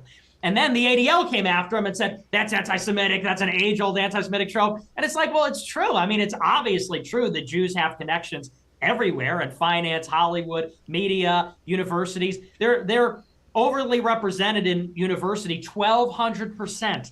1,200% more Jews in Ivy League universities than in the American population. So it's a factual statement. Is that because affirmative action helps them get more placement? Well, no. Well, number one, no. And that's neither here nor there, because it's a factual statement. You could say, well, why is it? But it's true. And he got called anti-Semitic by a Jewish group. You could say, well, they're more overrepresented for one reason or another reason, but they are overrepresented. They do have connections. And Ye said, blacks need connections like Jewish people have connections. Factual statement. And the ADL, which is Jewish, says, you're anti-Semitic, you need to apologize, you're a terrible person, and Farrakhan backed him up. So he's been saying this for years. It's just that, and he said in the interview, he said, he didn't want to split apart his family because obviously to say these things, he said he was living in a glass prison where he's up there, he's elevated, he's got the big house and everything, but he can't say what he needs to say, even though he's influential and rich and everything. He's still in a prison because there's certain lines he can't cross, and he wanted to hold his family together. And then he said he finally had enough. That was in the Tucker interview. So that I would push. And back I think it's against. it's too easy to overwrite ever something that by saying that he's just he's a bot for Candace Owens, or he's repeating right-wing talking points, and that he's on a mental breakdown, or he's insane. I just did a podcast, Adam, with Academics 2 days before you, and he said the exact same thing. And I was talking about what Ye was trying to expose before the Drink Champs interview, and he said the same thing. He's he's clearly off his meds, bipolar. Bro, so he's been off his meds in a bipolar mental manic episode for fucking 6 years. Yep. He went to the hospital in 2016 after the Pablo show. So if he's been on a 6-year-long manic episode, that's the longest manic episode ever. And Listen, even in that period, he's made billions of dollars. Me and Academics have been paying extremely close attention to Kanye's life for, like, in my case, easily like 20 years, like since he first came on the scene. And my honest perspective is that, yes, the stresses of just being unbelievably rich and having his family taken away from him and all these other things are weighing on him to the extent that he's having something that I would describe as a mental breakdown. I would say that that is fair to say. 6 years straight. And I think it's very convenient that a lot of these right-wing type people are just there to sort of like slide their narrative in with him. But I mean, you're right. This is like, facts. he's been very susceptible to this stuff for a long time. And I realize that when I talk about him like that I'm kind of infantilizing him, I believe is how you say it. Yeah, and, you know, I think that's probably kind of fair, but I feel like he's in like a weakened mental state and that people are taking advantage of it. Yup. Yeah, I just would disagree with that because, you know, the people around him are not pushing anti-Jewish views. I mean, Nobody Candace is. Owens, yeah, and certainly not Candace Owens, and to some extent, well, here would be my counterexample. In 2018, when he put on the MAGA hat and he went to the White House, two people came in: Candace Owens, who's his friend, and Candace Owens, at the time, she works now for Ben Shapiro at Daily Wire. At that time, she worked for Turning Point USA. She worked for Charlie Kirk. And so Candace Owens with Charlie Kirk was meeting with Ye, and they were trying to get him to do Brexit conferences and do Turning Point stuff. And if you remember, it was in the end of the summer, I think in the beginning of the fall 2018, Kanye said, "I'm done with politics. I'm being used, and I don't like it anymore." So even you could say at the height, if you're saying that he's in a mental health crisis, when he released the album, Ye, I'm Bipolar, It's Awesome, even then he recognized, oh, like Charlie Kirk and Turning Point are using me. He recognized that within months and said, yeah, I'm not really about this. I'm done with politics. He comes back later, and this time, you know, nobody's putting this Jew. You know, you could say that if he was doing Brexit, yeah, that's a Charlie Kirk program. Candace Owens, I believe, like Sneeko said, is married to a Jew. At the minimum, she works for Ben Shapiro, who's a Zio Jew, a turbo Zionist Jew. So it's certainly, it's not him, or it's not her, and it's not Scott Adams, who he follows, or Ali Alexander, any of his other political contacts. It's probably Farrakhan, somebody who's been talking to since 2013 at least. And I would say that it's awfully convenient for whenever people talk about Jews, it's convenient to say, oh, well, they're just crazy. Oh, well, people are always rationalizing, looking for an excuse instead of, and this is what I put on my Telegram when it happened. What did he say that was factually wrong? Are Jews not all over the media industry? Like, is that not true? It is true. And is talking about their influence, is that off limits for everybody in every circumstance? Like, are we not permitted to talk about how many Jews are in media and what their influence might look like and what the implications of that are? Why is that a bad thing? Why do you have to be crazy to talk about that? It is interesting how we've been sort of trained to understand that certain things are off limits, and we all reactively knew that Kanye had officially crossed a line that nobody had really crossed, and that would be probably devastating for his career. Yeah, but he said a lot of stuff in the Drink Champs interview that's pretty much like on par with the DEFCON 3 thing, or maybe even crazier. Yeah. But Nick, one thing I was surprised by is because I would have thought of you as being somebody who was like extremely pro-America, but then I read a quote that said that you said that basically Ukraine deserves what they're getting right now from Russia because Ukraine is aligned with America and America is the great Satan. Yeah, absolutely. I mean, I had no idea that. I would distinguish That's pretty between freaky. America, I don't know which is why like everyone's you and all me the and Sneeko and like the GOPers people simp and for like, What about me and Flacco? food. and yeah, and you guys too. So I just don't really know you guys as well. Wait, what do you mean by that? The two What do you mean by that? The two black What? guys.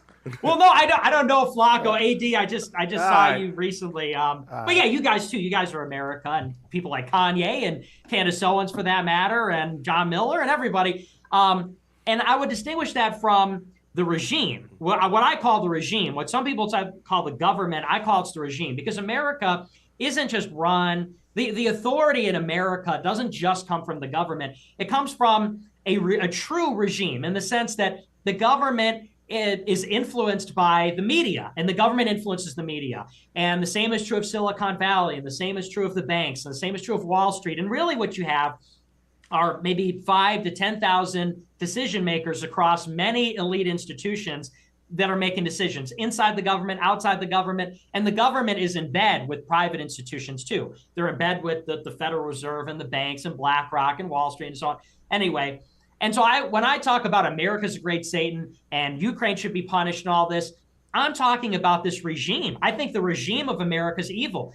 They do regime change in Libya. They do regime change in Iraq. They do regime change in the Balkans. And they did regime change in Ukraine. In 2014, the United States overthrew the democratically elected government of Ukraine, and they installed a pro-Western... Oh, no. I'll pause. I'm at 5049.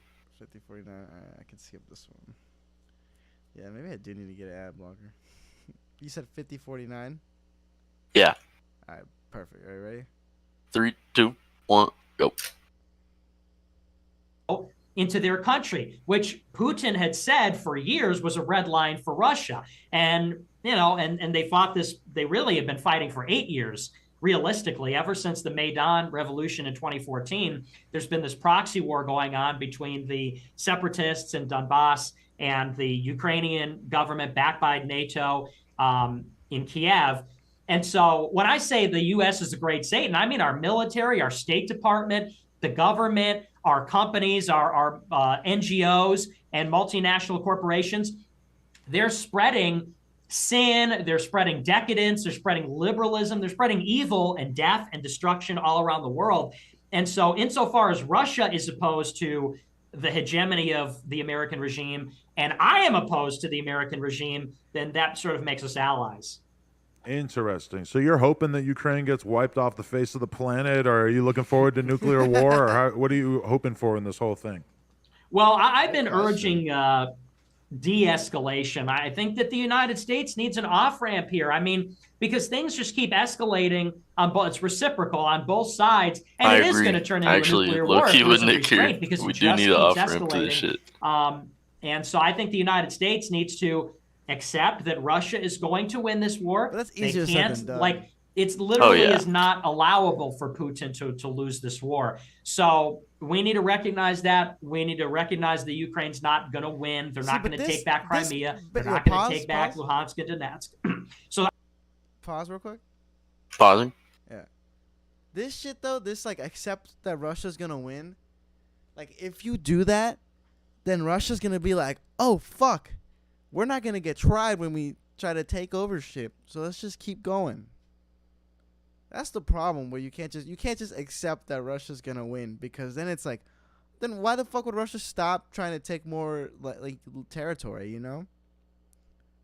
That's a fact. You do have to deter it. But at the same time, the one thing that they are right about with NATO is, I don't know if you know about this, but in the 90s, they basically told Russia the deal was they wouldn't expand NATO. Exactly. They wouldn't expand it any further than, because Western Germany was going to be unified, I guess. The other half of that deal is you got to stop trying to take territory. And if you keep, so it's like if they keep trying to take more territory, then fuck not adding countries to NATO. You know what I mean? Absolutely. That should definitely be part, a caveat. Yeah. You think if they made Ukraine part of NATO, that Putin would just drop nukes at that point? No, I think that if they did that, then they would never attack Ukraine again. Yeah, so you think it is the right move? It would be a smart move? But they would never let it happen. Russia would never let it happen? Exactly. I think that's I think that's pretty much why they invaded, because they thought they were going to do it. So, but if they got into NATO, then Russia would immediately fucking back off. Not do. Yeah, exactly. but there's no like immediate way to rush NATO like that, and it's actually a rule of NATO that you can't join if there's a territorial dispute. So after like in 2014 or whatever, when Russia was like contesting parts of Ukraine, yeah. Damn. So basically, since then they couldn't join, since it was like an active conflict going on. Dude, geopolitics is wild, bro.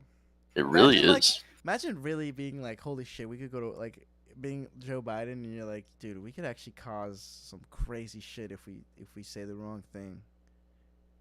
It's wild. Oh, no doubt. It's so wild. That would be scary as shit, man. Like, imagine, like, dude, he's just on the phone with Putin, like, don't fucking do this, bro.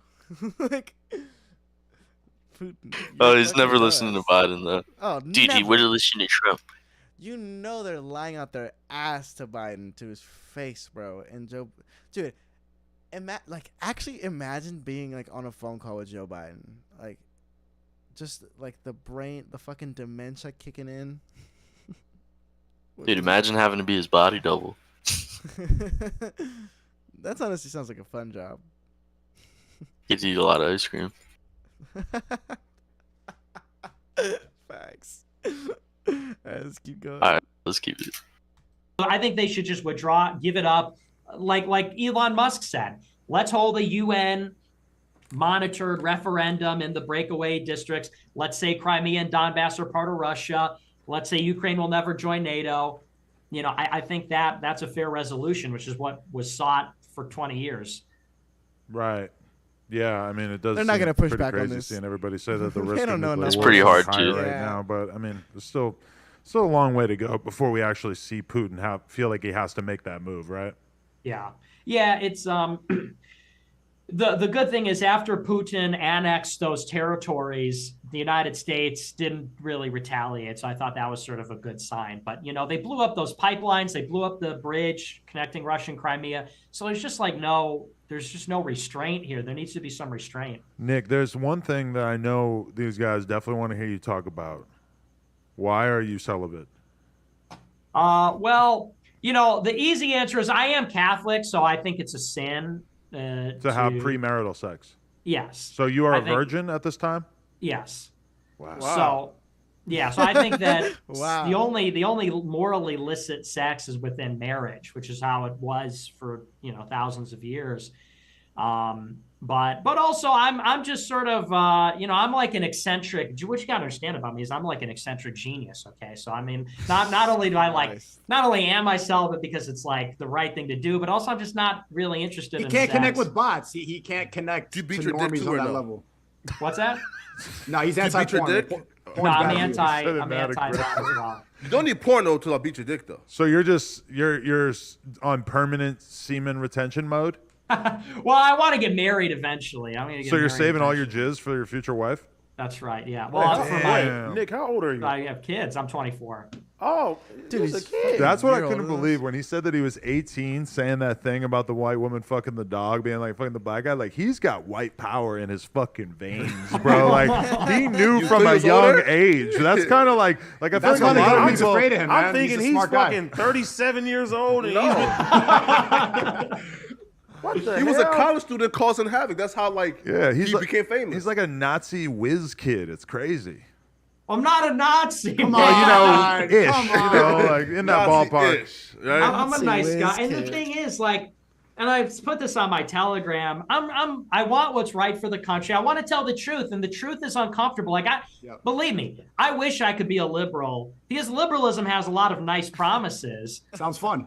Yeah, and that would be very easy for me to be a liberal. I was a libertarian when I was in high school, We all but were. I just realized the world is a certain way, and I wish it weren't that way. Like I hate to be the bearer of bad news, but like inequality is baked into the cake. That's sad. It's tragic in a lot of ways, but that's a human condition. And I think that the answer is compassion. The answer is compassion and understanding and respect. and love for people, but we have to tell the truth because the world is going crazy right now. The world's going to shit. Things are obviously declining. And the only way that we're going to turn it around is if we have some common sense and just call it what it is. And sometimes that makes people uncomfortable and it sounds a certain way. And I know I'm belligerent. I can be belligerent, can be offensive sometimes. And we need to follow God overall. Everything is better aligned if we follow God. Nick, I just left Adam22 studio. And that dude has a lot of Satan shit up in there, man.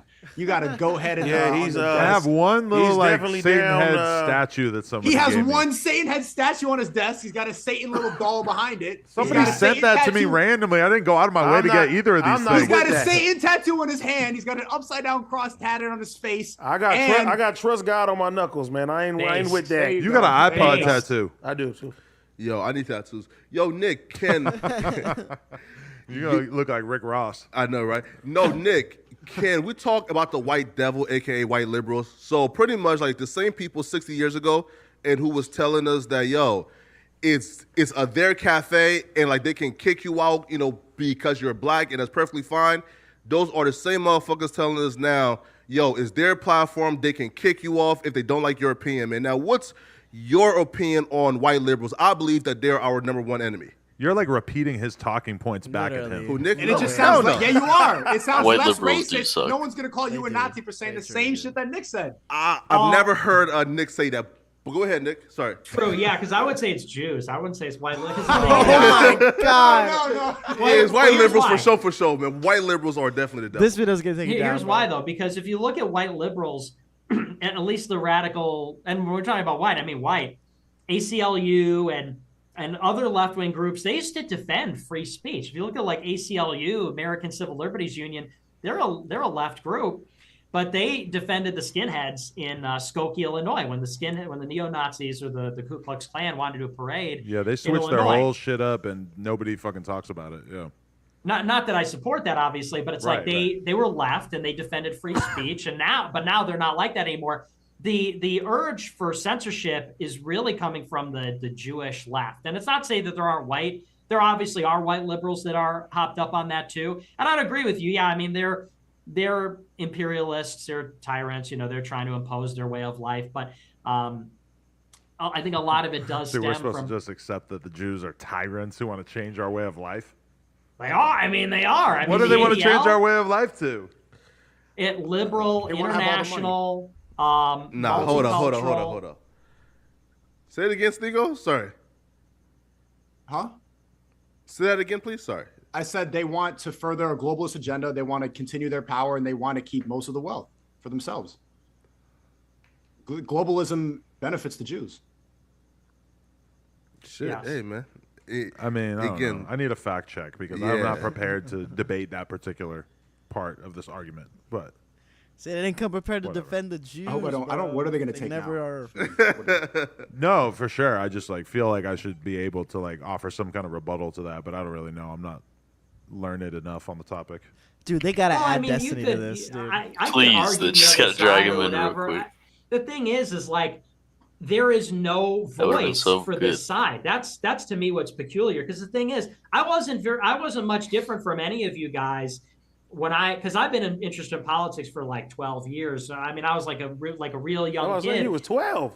Yeah, literally, when I was 12, that's when I read Milton Friedman, Free to Choose, and I became real libertarian and everything. And I grew up in a normal working class household. Like I said, neither of my parents went to college. I'm like an American ethnic. I have no WASP DNA. I bet I'm Milton Catholic. Friedman would be pissed. I was in a white suburb, and I believed what was kind of fashionable at the time, which was, sort of like this right libertarianism stuff. And I went to college, and I was a Zionist. I was like defending Israel. What? And oh yeah, big time. You? And, yeah, Wow. I was even going to work for Ben Shapiro at one point at Daily Wire. And what happened not a was, shock. well, the big thing to me, I was actually defending Obama, believe it or not, in 2016. And I told the story on a stream recently. I don't believe it. Really? I hated Obama. I hated Obama. But We all do. yeah, Did we? in December 2016, Not I. he didn't veto a Security Council resolution condemning Israel. because, Israel's doing these civilian settlements in the West Bank, and the international community condemns it. Technically, the United States, it's against our policy too since 1967. And so Obama didn't veto this Israel is pretty resolution mid, condemning honestly. that. And all This the part? conservatives, and I was a Zionist No, conservative. Israel is pretty mid. They were all They like, do some "Oh, you're an fucking shit. anti-Semite because you didn't." And I said, "Wait a second." Some I'm like, really bad shit. Israel's going against our own foreign policy. Obama just abstained from voting. Why is that our obligation to serve them? And they said, "Well, you're anti-Semitic for asking that." And I said, "What?" I'm like, doesn't even make any sense. I'm like, that's no different than we talk about certain things and they call us racist, sexist, Islamophobic. How is this any different? And they said, "Well, you just can't ask that." And I said, "Well, why is there so much foreign aid to Israel? Why are there so many, Jewish people in media?" And they said, "Well, you can't ask that. If you ask that, we're going to stop talking to you." And then they did.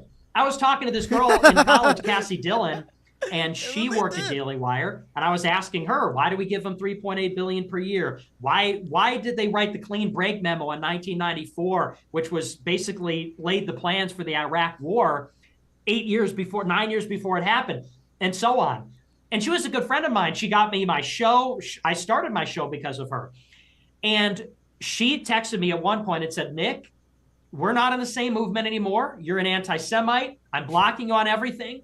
And then for months, she would watch my show every night and call my boss and say, "Nick just said this, Nick just said that. You need to fire him. You need to take him off the air." She was sending things from my show to Media Matters. Media Matters is like one of the big left-wing, like handler, minder groups, like SPLC or ADL. She was a conservative. She worked at Daily Wire, and she was collaborating with Media Matters to smear me when I was 18, when I was a kid. And I was like, okay, so obviously it's legit. I mean, that doesn't prove it's legit, but it's a pretty good heuristic that it's like, if you're asking a question and instead of getting a persuasive rebuttal, they just cancel you. That's, again, it doesn't prove it's true, but it's a pretty good heuristic that it probably has some legitimacy to it. So that's how people say I'm like this twisted freak, or like, "Oh, there's something wrong with you. You're a grifter." It's like, I believed a lot of fashionable things, and then based on experience and based on reading, I realized I was wrong, and then I go out and say it, and then I get shunned, and then I come on here and Adam says, "Well, I've never heard this before. I don't know how to rebut that." And it's like, because he just heard the talking points that make him seem like a bad person because they try to censor the truth. Well, and I'm I think just saying, that if when you cite specific studies or whatever, it's like, okay, well, I'm not going to be able to rebut that because I'm not directly familiar with that. I'm sure But that it's not really- some of the stuff that you just said about the history of Israel or whatever, I'm sure that there's going to be people who call into question certain details about that. I'm not really educated on that, so I at least want Overall, to admit my shortcomings there. I've learned this from being canceled. It's not what you say, it's how you say it. It's Nick's general attitude. It's the fact that he's smart. He threatens the government. He threatens everything that the liberal agenda is about. And they just need to paint a picture of him that's bad. Like when I first had him on my stream, everybody was saying, no, no, no. I had him on and I thought he was cool. And later on my Discord, everyone was saying, no, no, no, he's a bad person, he's white supremacist. But I'm like, I talked to him and he seems fine.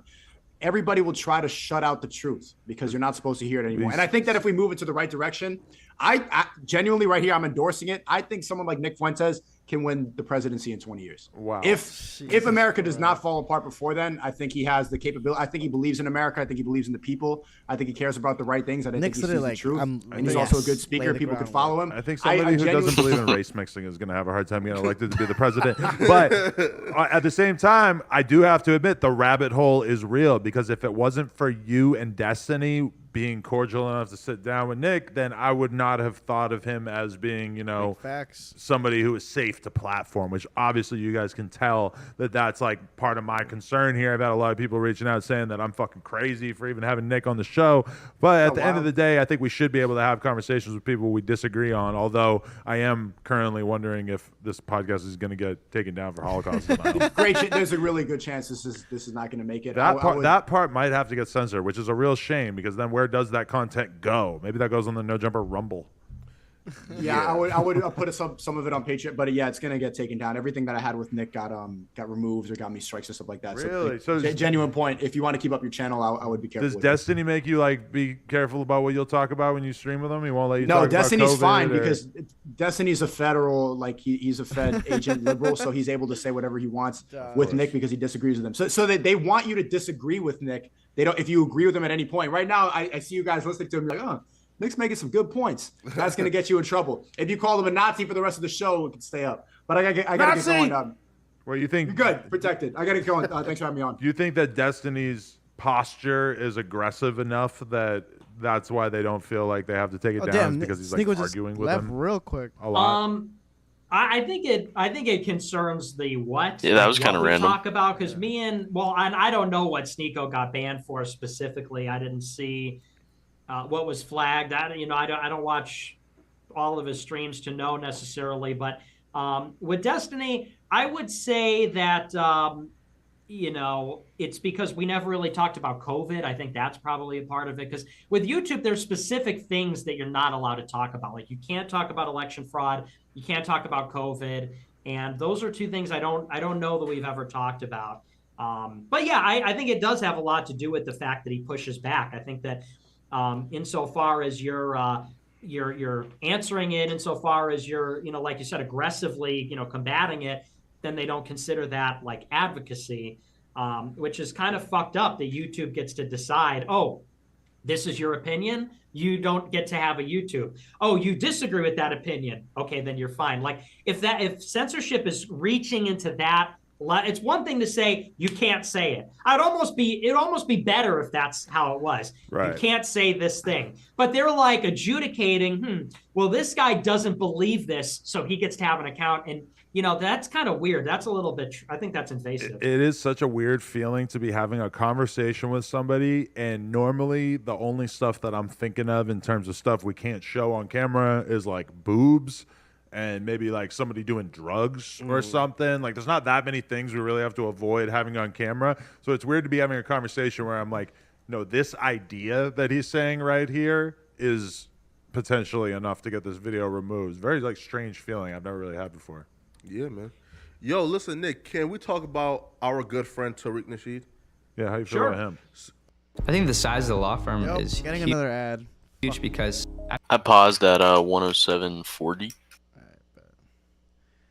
Yo, fuck Morgan and Morgan, bro. I get so many ads for these fuckers. I seen that shit. The ones, yeah. They're trying to fight cases on cases on cases on cases on. They need to add Tekashi to this call, bro. Tekashi, I mean, I'm sure he would provide nothing of value, but it would be. It would be content. He'd be like, Would be in the pretty street, bro. content. He'd be talking about the Jews, and he'd be like, yeah, that's why my album flopped. Jewish people are actually the ones that caught me, got me snitch. Dude, literally, he said, first night, he said, I'm snitching. I'm definitely snitching. Wait, what It's an time easy call, man. I mean, I don't know. What time did you say you were at? 107.40. Okay. All right, perfect. First off, did you guys have a debate? Yeah, go. At some point or a conversation on air? No, Okay, we've no? never talked.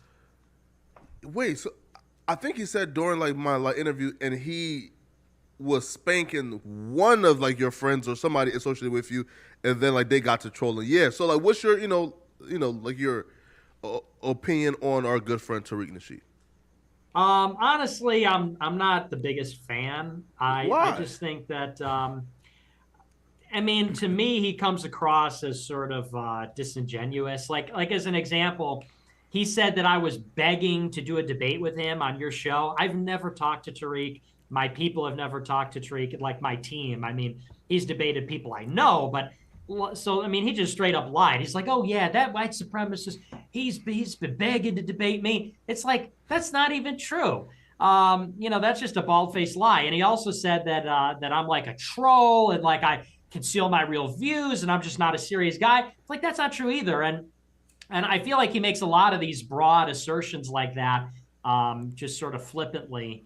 So I think he's a little bit disingenuous, but he's funny. You do give me like super villain vibes right now. Why do I give you super villain vibes? I don't know, man. There's something about you, Nick. You could see him having a Joker arc.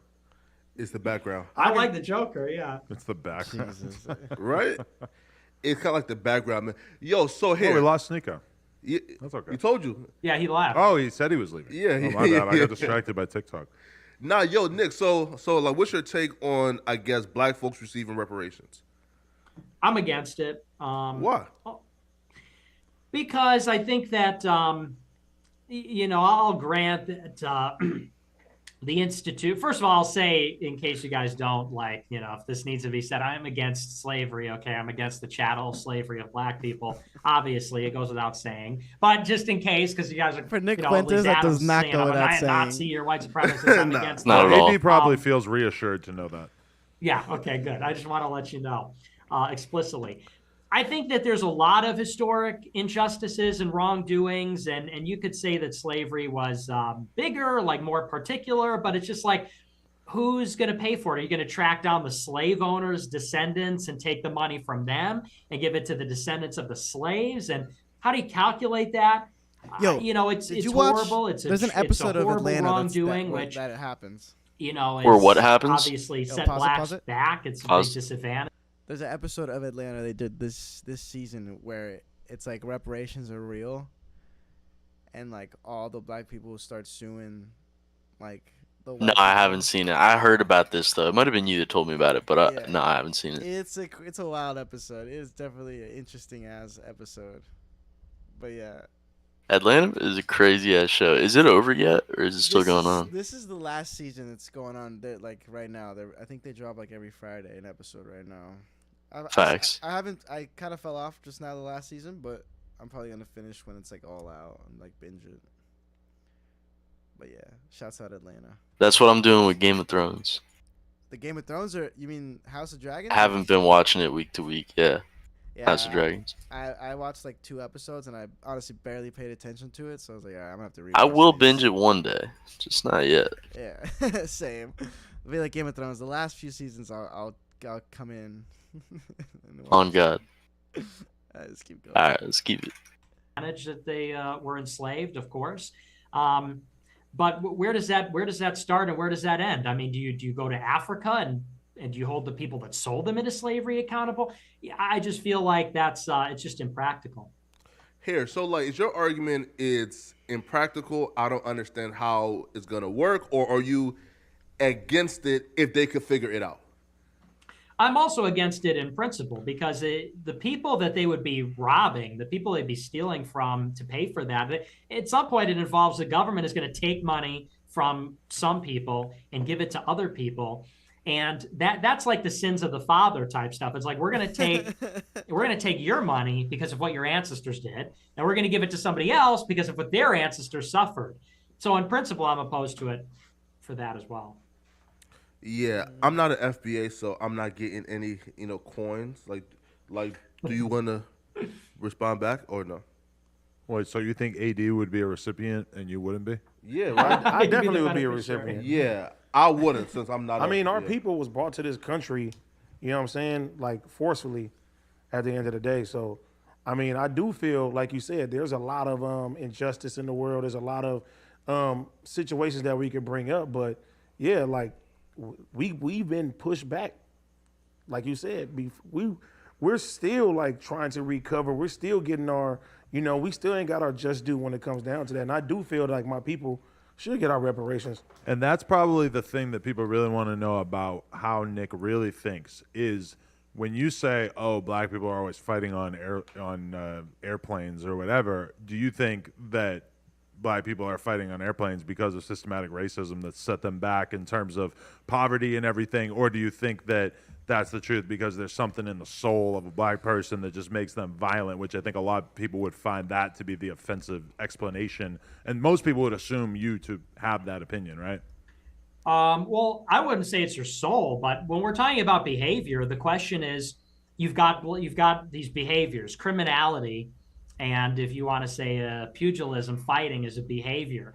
And so the question would be, if black people are behaving in a different way than white people generally, why is that? What would you attribute that to? And the explanation for all of it, all the disparities between blacks and white people, liberals say, is injustice. It's racism, it's bigotry, because they assume that white people and black people in a vacuum are going to behave exactly the same, perform exactly the same, have the same capacity and faculties and so on. And so if they wind up in a different place, well, something had to happen in the middle, which was discrimination, racism. They were brought up the wrong way, educated the wrong way. And I would say that it's wrong to assume that behavior is not genetic. Behavior, as we know, is genetic. Sociopathy, antisocial behavior, there is a strong heritability for those kinds of things.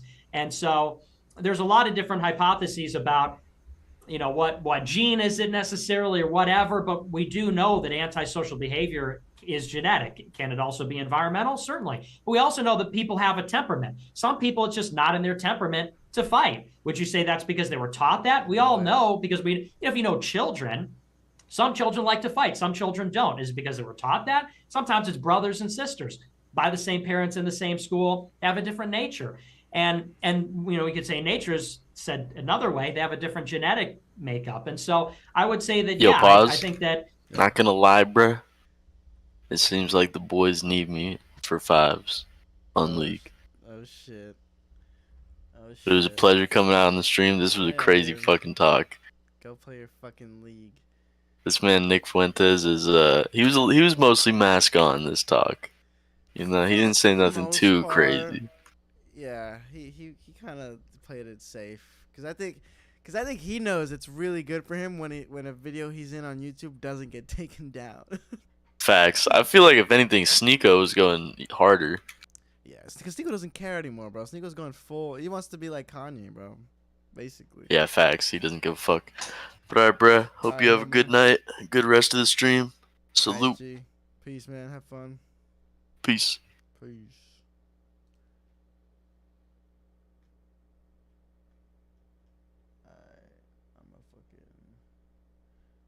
I'm a 2x this last bit, honestly. Why do blacks commit 60%? It's 2021. It was actually 60%, not 50. Why do they commit 60% of violent crime? I think because there is a genetic basis for their behavior. And Africans lived in Africa for thousands and thousands of years without a lot of mixing with people on other continents. The idea that we would all behave and think and be exactly the same as groups, to me, is somewhat ridiculous. So yeah, I think that there's a cultural aspect, sure, but I also think there's a genetic aspect too. Nick, it's not their soul, it's genetics. Nick, I can grow up where you grew up, and I'll probably be just like you. You know what I mean? I'll be a whole totally different person. And a lot of these, a lot of black people, and you say that commit all the crimes, that do all the stuff like that. Like, there's liquor stores on every corner where we come from. You know what I mean? There's guns being, conspiracy, they're being smuggled in. They ain't even really no conspiracy and stuff. It's easier for me to get a gun illegally than it is to be legally at the end of the day. And there's a lot of it's a lot. The school systems are more fucked up. Like, everything is fucked up when it comes down to that. And I think, like, now, you said something earlier that black people, our issues get put to the top of the list now versus white people, correct? Yeah. He said yeah. Oh, okay. No, but yeah, I feel like a lot of things is location. A lot of things is a lack of opportunity at the end of the day. I mean, even if you look at like something like Section 8, you know what I'm saying? It's like, you can't have a man in the household, you know what I mean? Or with Section 8. So, I mean, a lot of these kids are growing up without father figures in their system, in the neighborhoods and stuff like that. And there's a lot of situations, bro, that we can sit there and break down to why a lot of crime happens, why things are happening the same way. Yeah, and like I said, I think you can explain it. There are cultural and environmental explanations for it, but notice that liberals say it's just that. They refuse to even entertain the idea that there's a genetic basis for any of this, that it's racial, that's sort of cooked in. I'm not saying that it's all the way genetic. I'm saying that, because you're right. I mean, those things everything you just said is true about Section 8, about the incentive structure by these government programs, about food deserts and things. That's all true. But at the same time, you also look at behavior, and behavior is genetic. And IQ is another thing where Destiny, and I use him as an example because he's a liberal and he's sort of on the other side. He didn't say this on your show because, Adam, you asked him, you said, what do you make of the race and IQ thing? Do you think that there's a disparity in IQ? Mm-hmm. And he skipped over that and said, well, here's why there is. He never said there is, but he believes it all the same. He believes there's a disparity in IQ. IQ is heritable. And IQ is also something that's a predictor. It's the best predictor of future success. If you look at people and you take a cross-section of a lot of different people and you look at where they wind up, the best predictor of their success is IQ, as opposed to environmental things, other factors. That's not a perfect one-to-one, but it's the best one. And IQ is a genetically heritable trait. And so he would say, well, your IQ is formed by your environment. Your behavior is formed by your environment. Everything's formed by your environment. What we're finding out with modern science is that so much is genetic. And I don't like that. It's uncomfortable. It's sad. It's tragic. It's inequality. But it is real. And if you want to understand how to help people and how to make things better, you're not doing people any favors by saying, well, they just are a victim of circumstance or something like this.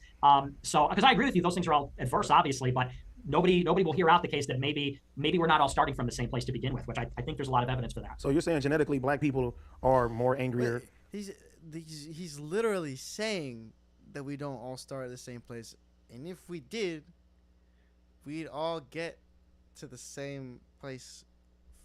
It'd be way less disparity. We have fucking saying, have a gene in us to commit more crimes. Was your logic correct? Well, it's that they're more antisocial and a higher incidence of sociopathy and on average lower IQ. And you look at the societies that Africans form elsewhere, I think it bears this out. You know, people look at Africa. Africa's a total disaster. It's a total dump. Sub-Saharan Africa. How you gonna say that? We have most of the vast resources from Africa. It was also colonized by everybody in Europe. They've taken everything from that. That's where I'm going with that. Okay. So, you know, people look at the state of Africa today, which is just unmitigated disaster, and they say, well, that's because of colonialism. Well, when the colonialism didn't begin until in the interior of Africa until the late 19th century. It wasn't until the late 19th century when there's this big scramble to colonize Africa. And when we arrived there, they didn't have written language. They didn't have two-story buildings. They didn't have complex societies. Like there's no real good record of African history other than what the Muslims or the Christians wrote in northern Africa around the sort of west coast, because they didn't have writing. And I don't say that to be ignorant. I don't say that to be funny. I'm not saying that to be a jackass. I'm saying that to mean, you know, this is the state of development of that continent, of that people. And so in a sense, it's almost cruel then that you bring these people over into Europe, you bring Africans into Europe or in America, and then they're underperforming, and it turns into, oh, well, you know, it's the government, it's the programs, it's this or that. It's like, well, the level of development wasn't very high to begin with. And I say that with compassion. I don't say that to be condescending. I say that with compassion. It's unfortunate, but that's the way it was. And, you know, you can't blame the government for the fact they didn't develop written language in thousands of years, you know. Well, I wish I had a better counter argument to that. I'm sure there is one, but I'm not really. He's not wrong though. I'm not really sure how to debate that. Well, you love to just latch on to whatever he says though. No, listen. Flacco I'm actually African. Listen, I'm actually African. Flacco doesn't like black people. Right? Like I'm actually African, and he's not wrong. Do you think there's something like inherently fucked up about African people?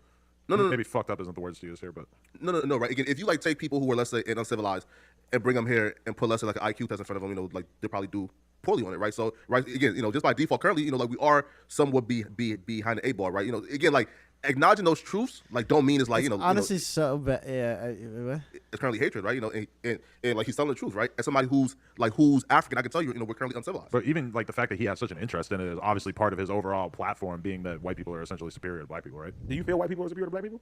Still no. I don't believe that because I think that. Well, and I use this as an example. You know, like Kanye is my hero, and he was my hero before he put on the MAGA hat, before he started talking about the media and everything. What's your favorite album? The God Stuff. My favorite album is Life of Pablo. All right, favorite song of Life of Pablo.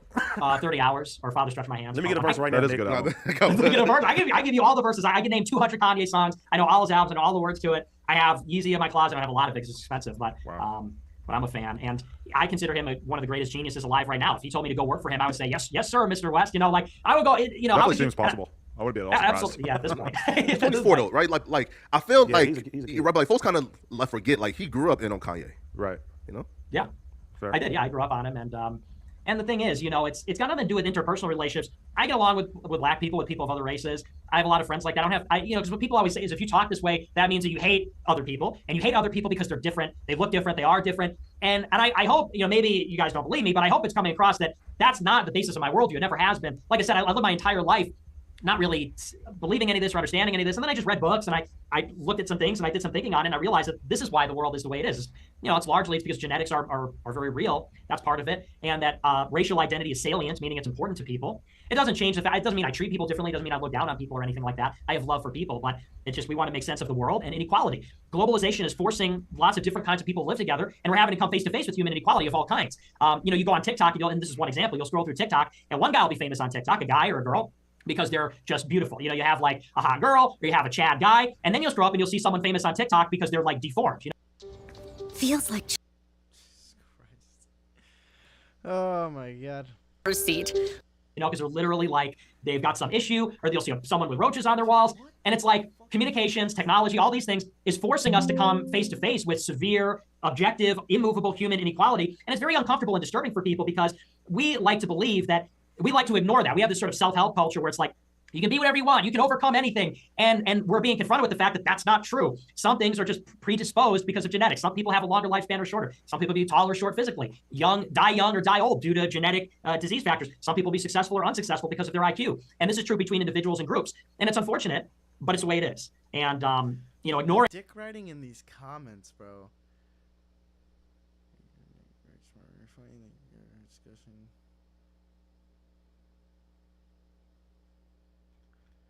I wonder what the backlash is going to be for this. No jumper. Yeah, 4.43 million. Ignoring it is not helping anybody. It may make people feel better for a moment, but it's obviously not working. Again, man, like that. Again, that's definitely true. Now, listen, right? Can we like move on to some more like lighthearted stuff? Sure. Yo, is Nick Fuentes dating somebody right now? No, I'm not. Yo, who's your celebrity like dream chick? Megan Stallion. Who? Well, Megan Thee Stallion. No, not really. I will say though, I say this on my show usually to disarm people. Like, I'm not just into. I want to marry a white girl, but I'm not just into white girls. That's sort of like my sacrifices. My dream girl's actually Asian. She's a conservative. She's in the conservative movement. I don't want to name her because then she's going to get in trouble. But that's my dream girl. But it can never be because she's not white. Wow. And I told her that. I told her that. God. What's that? That's a real commitment right there. A true love story. That's right. Yeah, Romeo and Juliet. But so, who do you like? Like, overcome that, Nick. Indulge your Asian fetish, man. Lauren Southern or Tommy Loren? Which one's hotter? I think Lauren Southern's hotter. Okay. Since the plastic surgery, which she got, which is real. Well, I mean that helps, you know. Yeah. Is Tommy falling off? Oh yeah, I haven't even heard of her, man. Right? Yeah. Yeah, I don't know what happened. Well, she got fired because she said she was pro-abortion. Mm-hmm. She was working for Glenn Beck. She got fired because you can't really do that. Right. So. And you want abortion and condoms to be ruled illegal by the Supreme Court, right? Well, right now the Supreme Court says the state can't make it illegal, and I want them to repeal that. I think states should be able to make it illegal. And then you'd like to live in a state where it is illegal? Where it is illegal, yes. To purchase condoms. Yes. So you don't think more out of wedlock babies would be bad for society? Well, I think that that's one way to see it. The other way to see it is that the existence of condoms creates moral hazard. I think you may have more out of wedlock births with condoms because it's this idea of like a false sense of security. That's if you have literally not true. What the fuck? What the fuck? And it's basically there's no penalty and there's no consequence for having sex out of wedlock, so people do it. And then if the condom fails or if it doesn't work or whatever, maybe they wouldn't have had sex otherwise. We got to introduce them to NBA. He literally thinks if we don't have condoms, people are just not gonna fuck because to be too scared. Dude, are you out of your mind? People gonna fuck, bro. They're gonna fuck. Boy, you got like 10 babies. He's like 22. Yeah, 23. Yeah. You would love him. Yeah, maybe. AD had a baby at 18, and if condoms weren't 20. around, he probably would have had fucking 10 by now. Probably 17. Yeah. That's late though. 20. Okay. 20 is late to have a child. In the hood, yeah. Wow. Yeah. Fucking Flacco. All right. Anything else? No, man. Listen, Nick. I thank you for coming. Yeah, it was good to have a conversation. Finally, actually break bread. A lot of people didn't want us to have this conversation, but we're about building bridges here, and so it was interesting to get to hear your platform. And I look forward to hearing how people shit on my responses. Yeah, thanks. And I'm still working on getting Tariq. I asked him, and he said, "Fuck no, hell no." Oh, really? Okay. And he says they're giving him a platform for him to troll again. And he says that he will destroy you easily, but even giving him that sit down is what he wants because he's going to. He says Nick is going to embarrass himself, but that's what Nick wants to troll and embarrass himself. That sounds like a cope, but you don't feel like you're trolling at any point in this? I mean, I felt like we got a pretty straight up portrait of who you are. Yeah, I wasn't trolling. I mean, the people say I'm a troll. I make jokes, and I think people can tell when I make jokes and but people can also discern my real views. So I wasn't trolling. I mean, I didn't say anything disingenuous in this interview, if that's what you mean. Right. Yeah. So. Well, yeah, I appreciate you having me on. It was great talking to all you guys and meeting everybody, and maybe we could get a debate together. For sure. Yeah. Yo, listen, if Tariq won't do it, would you do it with RZA Islam? Oh Lord. I would love to see that. Anybody, I do it with anybody. Oh, I'd love to see them talk. RZA would definitely do it. I feel like you guys agree on 19 keys in there as well. 99% of shit. I feel like you guys would agree on. What, you're saying Reza Aslan? Yeah. Oh, yeah, I know that guy. I don't know him personally, but I know of him. Yeah, right. Totally. I mean, you definitely agree on COVID. You definitely agree on social media. Oh, Jewish people? Yeah. Yeah, oh, yeah. Yeah, it actually would be unbelievable. It's hard to, like, I saw that too when they never released the full thing, but at one point Nick Cannon went and did an interview with Richard Spencer, and they never released it, but they put out like a little clip of it, and they seem like they're getting along pretty well. And I was thinking, like, yeah, I could totally imagine them agreeing on a lot of shit. Listen, like, we're natural conservatives though, right? Like, as black folks, we are heavy on the Bible, heavy on traditionalism, right? We're just heavy on, like, we're just conservative by nature, so, but we've been brainwashed into thinking that, there's conservatives who hate black folks, they're racist, et cetera, right? So we've been driven into the arms of, the white devil. Well, people who hate black people are pretty much 100% Republicans, right? Hell no. Well, it's like a pretty safe home for people who have negative feelings for black people. I feel if you're on the left, you're very, very much discouraged from saying anything negative about black people. Yeah, but when they go home, oh man, when they tell their families, oh man, how I just saved the Negro today. See, he's convinced that I drive home screaming the N-word every night. I don't think you're a liberal though. I'll beat your ass. I am a liberal. No, not you. I took a political quiz the other day and it said establishment liberal. Really? Wow, like that's shocking. I was kind of surprised too, but here we are. I'm not surprised. It's those Clinton ties, man. Yeah, man. Yep. Oh, he knows. Okay. Guys, dude, All right, Nick. Thank you for your time. Appreciate you. All right, Nick. What a crazy fucking video. I can't believe that's real. I am gonna be done.